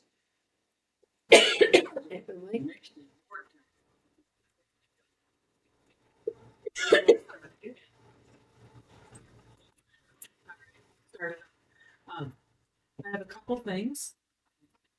I'd like to say that I saved, with my question, saved this $8,500 this year by not being part of the passenger rail consortium because they just extracted their first mandatory payment from the other jurisdictions for the station. And that was $8,500 across the board. Didn't matter who you were, but each participant was $8,500. You're welcome. And the green boxes, I would like to know if there is a way to, on our county webpage, have a hot link to a map of the green boxes and maybe a notification of which green boxes are being pulled and why, and then maybe an estimated date of return. Okay. On social media as well. That's it. Okay. Next. Come on, Louis. Down on that side. Well, to add to the hot link, could we just put that on social media, our Facebook page too? Yes, Mr. Chair, if I might. Just So, update. yeah, we have started doing that. We do have someone on staff now that's doing more of that is our staff in the office doing our social media. Some of you know, I've broken my rules and started answering some of these. And of course, you know, there's the trash group on the Floyd group, so we'll continue to post there as well, but we will make it a point to put, because we have been just putting when something's being pulled, or it's being pulled right away, but it's not the whole list that Ms. Bechtel's asked for, so I we think can it do would that. be, it would be nice to say, here's the list, so you're missing that green box that's around the corner from you. You may save some of some pretty rough phone calls. Fair enough. Yeah. And then what do y'all think about, if we do a press release to the Floyd Press about the new ordinance that we just put into effect? I know in my previous career, anytime we had some new enforcement stuff, as we enforce it, if we had the background that we could say, hey, we just advertised it to the public for 2 weeks, that went a long ways in terms of getting a conviction. So if we could maybe do a press release, with the enforcement, like the fines and everything. Let staff advertise it, whatever paper, outlet they say. Yeah. Appropriate. Yeah. I wish Whichever one. we could.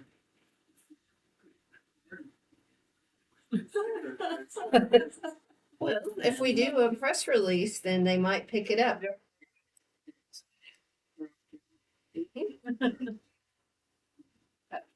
I can send a letter to the editor. Free.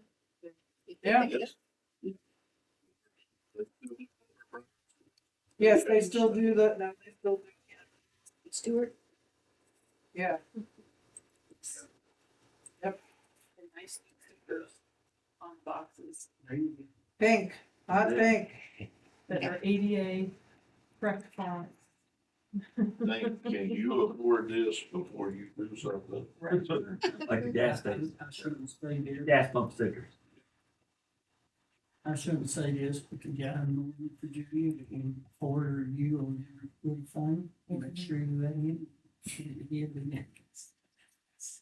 That's right. I'll send it to him. Okay. And then the last thing that I had. Last meeting, me and Linda talked that we was going to visit, someone, talk about their Donkin neighbor. We did make that visit with them. We did hear activity. You know, I guess I would just approach y'all and just say, is that a conversation that we want to discuss or talk about? Not necessarily the average dog, the average barking dog, but a dog kennel situation in terms of just following up with what me and Linda spoke to this person about. Well, I completely understand the barking dog kennel thing.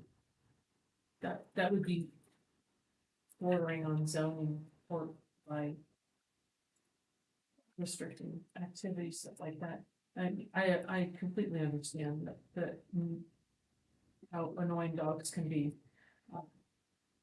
I think the thing that's being overlooked is the property owner who's complaining is completely free to put noise abatement stuff on his property. And not, we shouldn't force somebody else to do something, to make somebody, you know. Jerry shouldn't be forced to do something to make me happy. If he's bugging me, I'm gonna put up if he's shining lights at his house that are coming in my bedroom window, I'm the one who should put up blinds, not him turning off his lights. So I think shooting over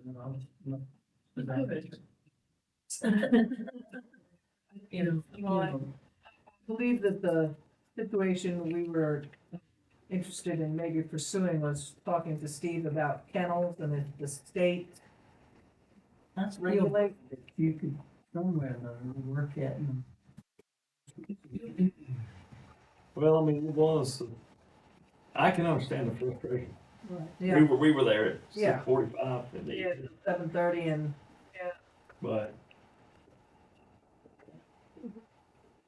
and it's the breed of dog and it's not the only kennel in the county. I just think maybe we can just investigate, maybe the nuisance ordinance is the way to go, but I think if it's a kennel, it's a business. I'm not sure.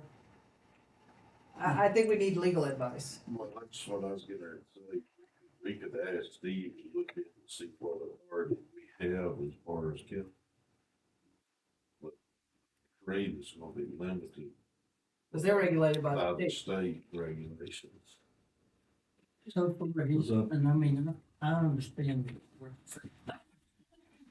oh yeah, But just so far, maybe, right? Yeah, because it's a very sparse road. That's, yeah. I mean, But that particular, yeah. just And definite definition of kennel, I think we put people in the past that one neighbor may have.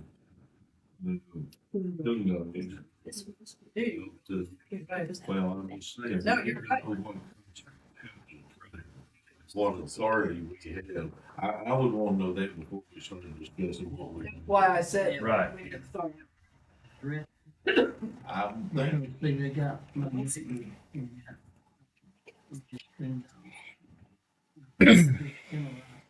You have more dogs than what a kennel has. yeah, is that a topic that we could have Steve look at for us?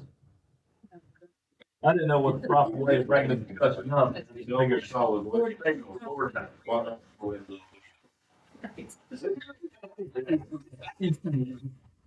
Separate from the lease. Oh, you do? Yeah. But that's all I've got. So, Levi and I have been talking a lot lately on a couple of different issues. One of the issues, this is not, I guess within our jurisdiction, but it does, gave us moment to pause, the two of us. We've seen an outflow of teachers from Floyd County. And I know, we solved that problem at the police department. I know we don't have any authority here, but, maybe it wouldn't be a bad time to have a joint meeting between the school board and the board of supervisors before we head into our next budget year. We have a new superintendent. I'm just throwing that out there. Whether or not we do it is up to the chairman and the vice chairman, but I think that we need to encourage the school board and the staff to try and retain. We've lost some really good young teachers, not just retirees. And I know of one that moved because it was closer to where their living situation was, and I get all that, but we're losing homegrown talent, we're losing younger teachers that should be staying here. And that's concerning to me. At one time, we had, this was back when Lauren was chairman.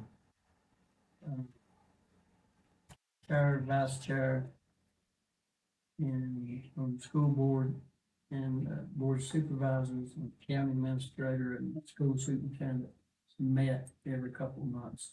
And we sit down and talk. And we bring it back to our individual boards. And that's why we don't have a meeting per se, So maybe look at doing something like that. Anything would be, Yeah. anything would be better than, That's where they can, I think it would be. yeah, This is what we're looking for, and this is what we have help for. And get help. and there's no disrespect in, not throwing shade, no disrespect here at all. It's just I have seen, evidence of this, and I know that we've kind of got really good ones that have come in. I've already heard a lot of people saying what great new teacher they have, but it does concern me that folks are leaving that profession and going elsewhere. Some leaving the profession entirely, and that's concerning. It really is. And I know we give them a lot of money, and I just want to make sure that I was it's. kidding about what we give them, we. Oh, I know. It just, But I think this is a great step, Chairman. I think just Yeah. meeting again like that would be wonderful. Not that I'm looking to give you more meetings, but. well, we need conversation. Yep, open communications. Yeah, and it's hard for all the boards to get together at one time, talking session and then, all this other stuff, And this sort of takes the pressure off, really, if you don't have a room full of people. Yes. All right. Go ahead. And this is solid, like, have you been able to locate that agreement with Franklin County, with the people as far as? Not yet. We've been looking, but we haven't found it yet. Okay, that'd be great. If you don't, then maybe reach out to Franklin County Okay. I'm giving her a contact now. and reach out to Franklin County and. How y'all doing? Well, hey, that contract agreement we got, could you send a copy? We wanna make sure we're looking at the. Or what? We really need to look at that, and especially if there's consideration for another development. Mhm. We need to be uniform what we're doing. Mhm. Yeah. And I'm guessing that thing hasn't been increased in a long time, so Lease costs have increased. Mm-hmm. Volunteer to pay that. But I don't know the makeup of the supervisors, they may. That's fine, they can cross over our county, pick up their trash and take it back down the hill, call our own salt. Mm-hmm. But, Well, many people from Franklin County were the last year.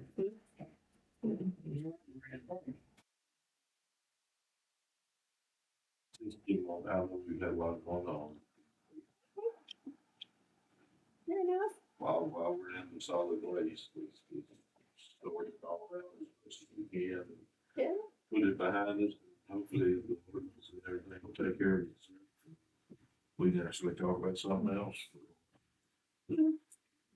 How would that be? I was just going to ask, as far as the retreat, any more information or anything? About a date. So I was waiting She was for waiting on me. the chairman's thing, so, yeah.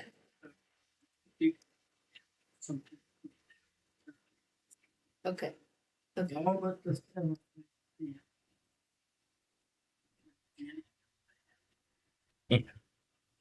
Heard about it. And I am, Yeah, me too. You leave your bones at home? I'm out. Nobody. Over.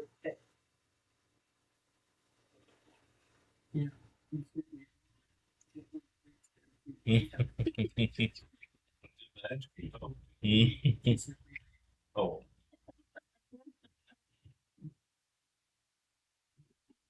She may borrow some of the UVA's happy. Here by our bank building being jack walls and dirt moving into it. And this other real estate something. You didn't see it on Facebook? On the comments, they want to know why they were building anybody. Somebody popped in and said, jack and dirt walls is moving in. Some said they were going to bulldoze it, parking lot. Was it not Floyd Group or just in general? Some woman made big long. Oh, that one, I was in there, I stopped reading all the comments. Oh, I think I stopped at 57, I was busy. Oh, I'm gonna have to get back. They couldn't have never heard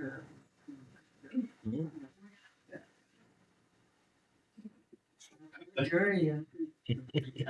Yeah. Wait. One piece at a time. Thank you, Daddy.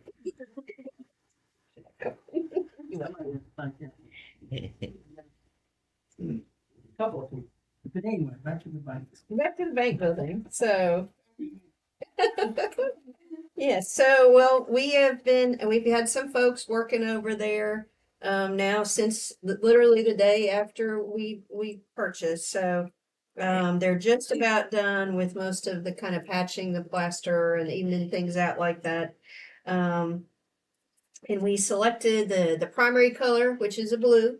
And then I went yesterday when I was in Blacksburg for something else, stopped by Sherwin-Williams and picked up some actual cans of paint for the accents, and we decided on a darker blue, so it would look Sweet. different than, still match with the rest of the bank, but not look like a continuation of the bank, a little bit different colors.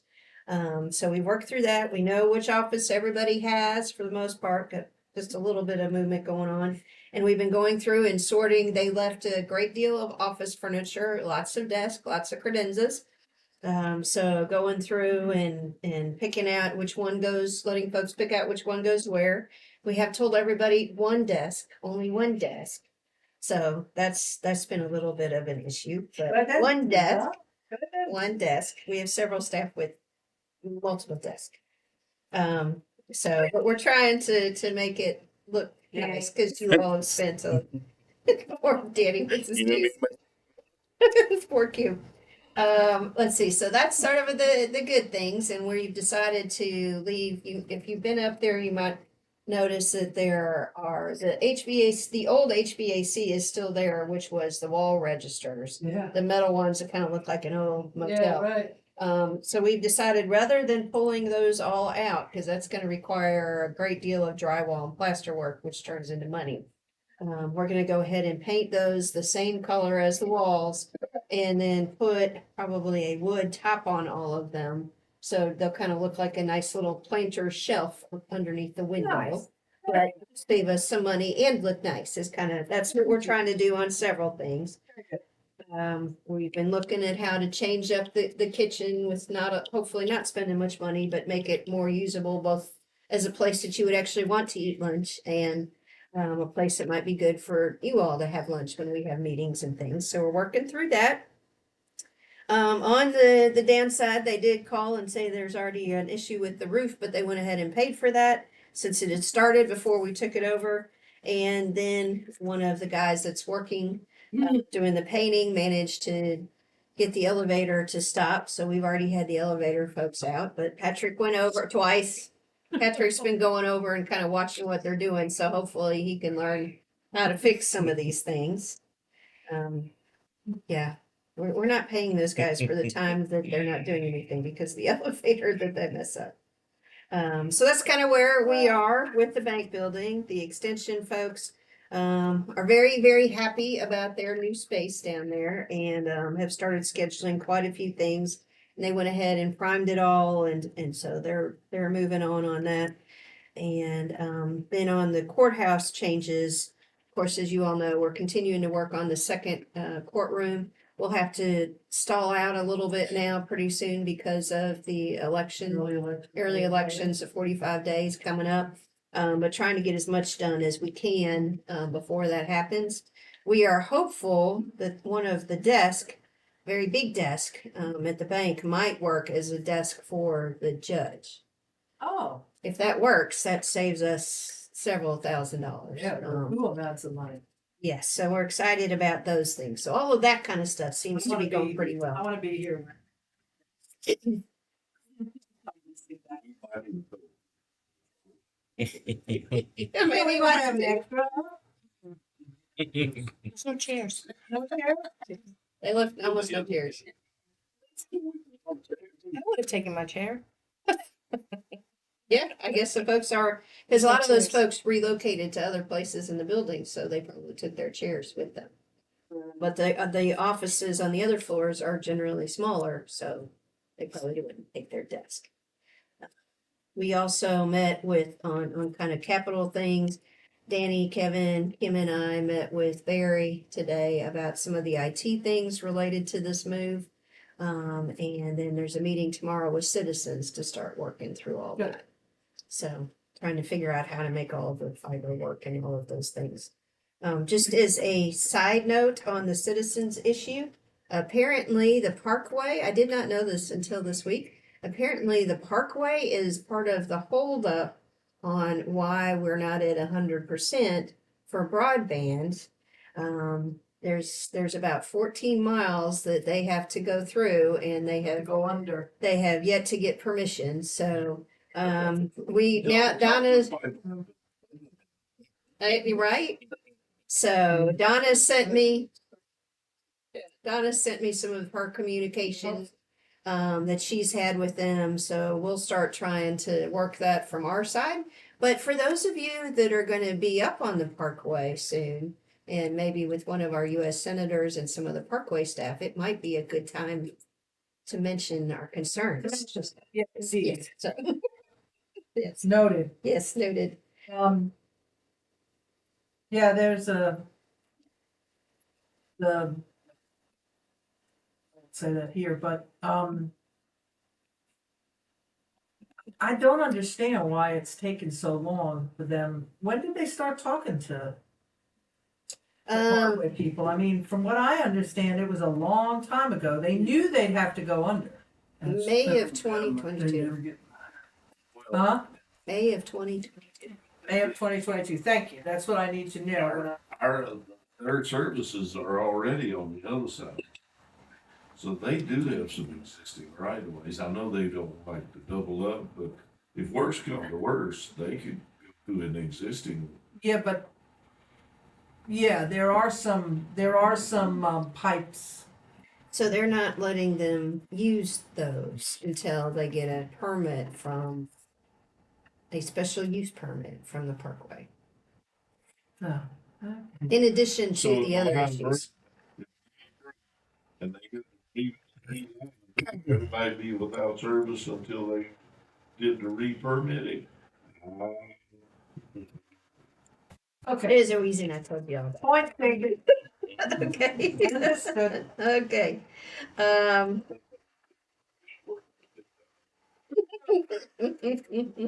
Especially with broadband being Right.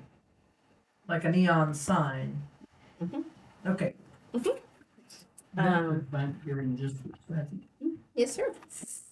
Now that it's pretty well common knowledge out in the county that we bought the bank building. Mhm. Could we put something on our website, just sort of a nutshell Okay. of what we're doing? And, you're turning into a PIO.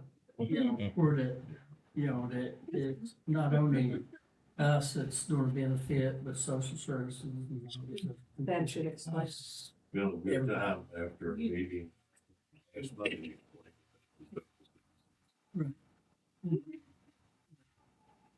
Pratt, Sean, Kevin, Mm-hmm. she said, great, you know, but I'm glad somebody told me what was. Mhm. So Press release. it may put some. It's not going to, it's just gonna get a whole different line of questions. There you go, you know, I mean, Transparency. somebody Yes. put something on Facebook and they know it's a lie and then it gets wings and. If you wanna get their attention, tell them it's better to spend 7 million than 45 million. That's what I told them. I told them, I said, we spent less than $10 million to save the county something like $15-20 million. Mm-hmm. That's good. Put it in them terms. That it would have. I understand Yeah, that. yeah. Anyway, that was. Yes. Well, and if I'm might, Mr. Chairman, so I made a commitment to Mr. Edwards that we would put a press release out jointly. And we had started working on that last week when there was kind of a change in the conversation about the bank and their properties. And so I will circle back with him and let him know we need to get that back. And Abby has also been asking, so we'll take care of that. Yeah. You don't we want- will. Yes. Yep. I'll be happy to do that. All right. Well, I will hurry up. I will hurry up. Still got stuff? Oh, yeah, there's the On the other back. Sorry. side. Couple other quick Hey. things. Unplugged, so. She done. So I'll go No, from, no. yeah, from the bottom, maybe make it go quicker. So Kim and I met with Pierce Group Benefits recently, and they do health insurance, but they also do a larger package, and so they're putting some things together for us to see if we can make some hay and hopefully do something there related to healthcare. And so we can go into more detail about that later, but want to let you know we are starting the process now of starting to look at other health options. Gotcha. Yep. Personnel update. We have started interviewing for the accounting bookkeeping type position in the office. However, we've decided that because of all that's going on with the move and everything, and we're kind of starting into our audit season now, that it would probably actually be easier to wait just a little bit longer on that position. Because it's just, we're getting to too many balls in the air and a lot of moving parts and only so many folks. So, of course, you all know that Mr. Booth and Ms. Cookenbook and I went to the VACO meeting in Richmond and found that really, really helpful. Learned a lot myself, and I'm sure they met a lot of nice people as well. Even had one of my old folks that I worked with, actually from King George County, who had their own very significant problems with their PSA and it being old and falling apart and very expensive. She's offered to come out and chat with us a little bit if we would like to hear some of their experience and how they've managed to get themselves kind of out of that. I will say they did have a little more money available because they're in the Chesapeake Bay, but still, there's maybe some lessons to be learned there. If those of you who are associated with the PSA would like to do. If I may jump in on your report, also at the VACO meeting, which I guess I should have said at board time, there was in the general government committee that I am a member of, there was an extensive talk about EMS and funding for EMS from the state. Every single county across the state of Virginia is having the same issue. Everyone. And so we had a representative there from state government who was with fire, and fire has its own, entity that this guy is a part of. EMS doesn't, which is kind of crazy. So there is a move afoot. VACO is really pushing forward on this issue and hoping to get that in front of our legislators, once they can, manage to work to pass a budget. Just thought I'd get that in. Yeah, I just saw it supposedly tomorrow. That's what they're saying. Mhm. Jump in on her. Supervisor North runs chairman of the Transportation Committee.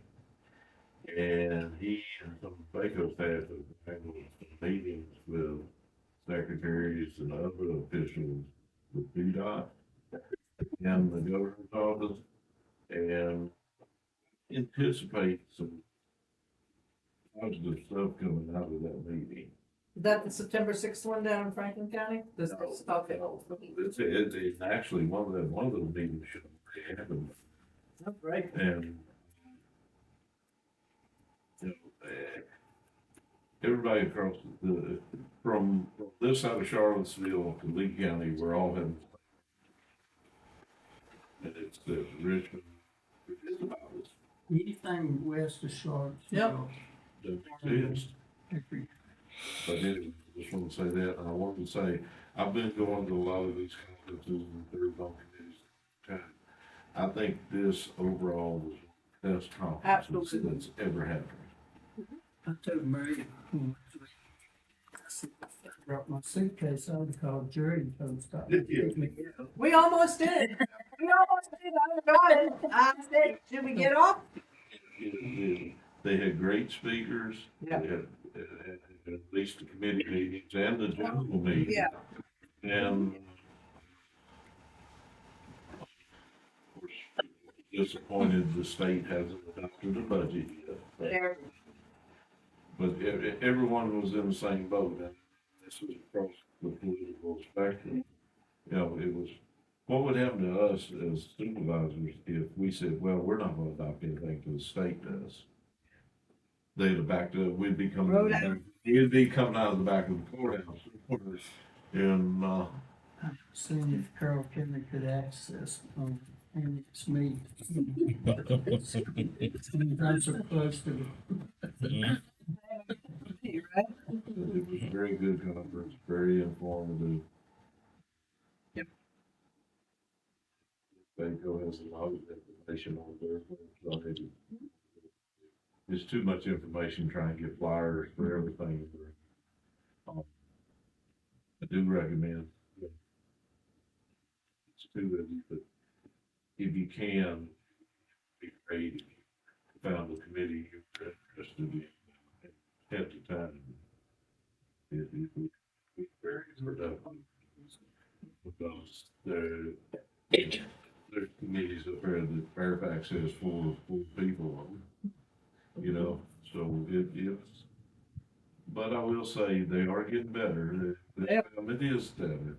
Used to it was kind of us and them, but it's kind of coming around that we're kind of all in the same boat, so they're receptive to hearing from the more rural communities. And I'll hush up, it wasn't as quick as I thought it was going to be. Well, Those are coaches doing. yeah.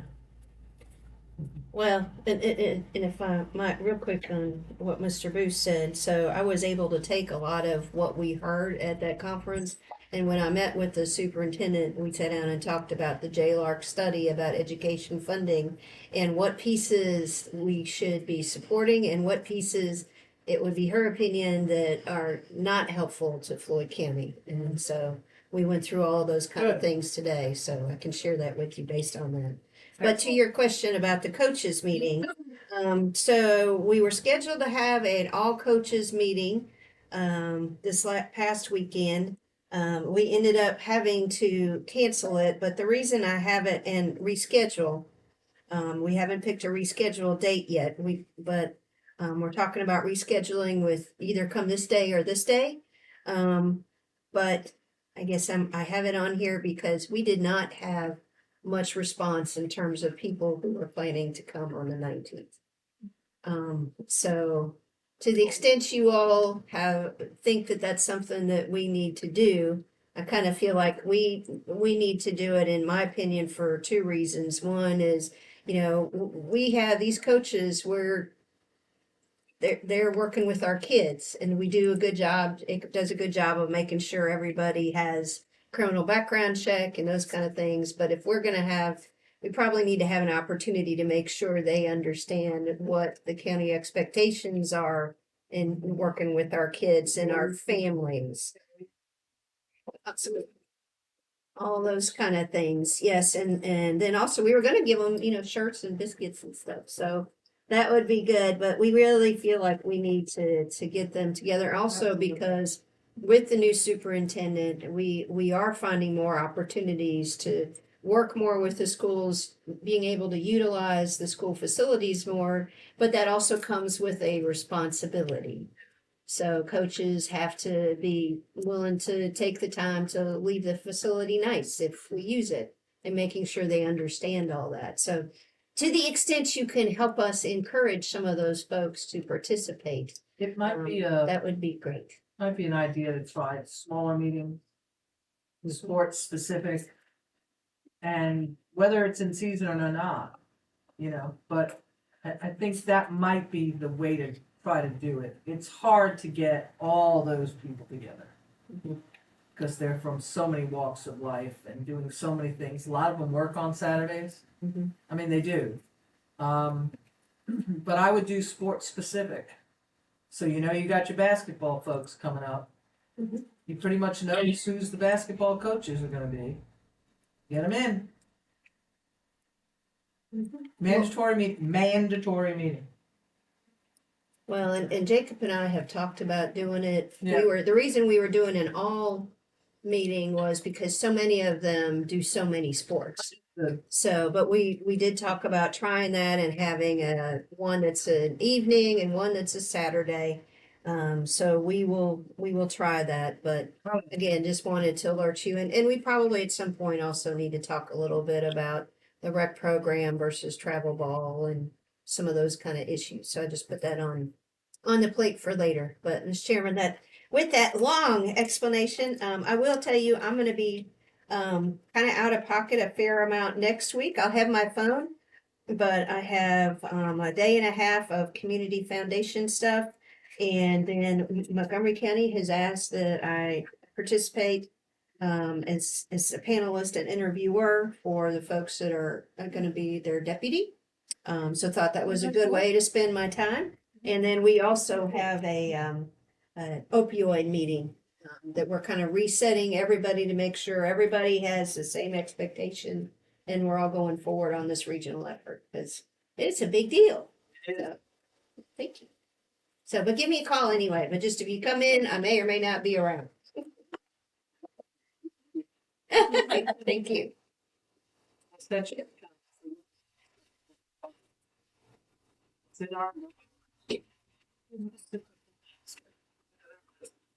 They were mostly, kind of formal agency type things that had come in.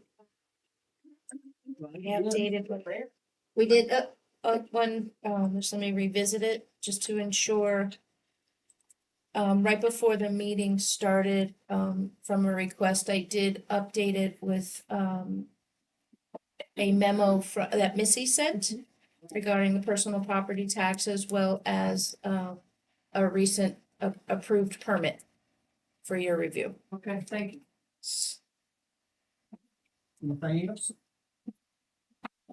Take a motion to adjourn. So, Second. Second. Oh, It's cooking book, Miss Beckham. yes. Mr. Cox. That's Mr. Booth and Mr. Thank you.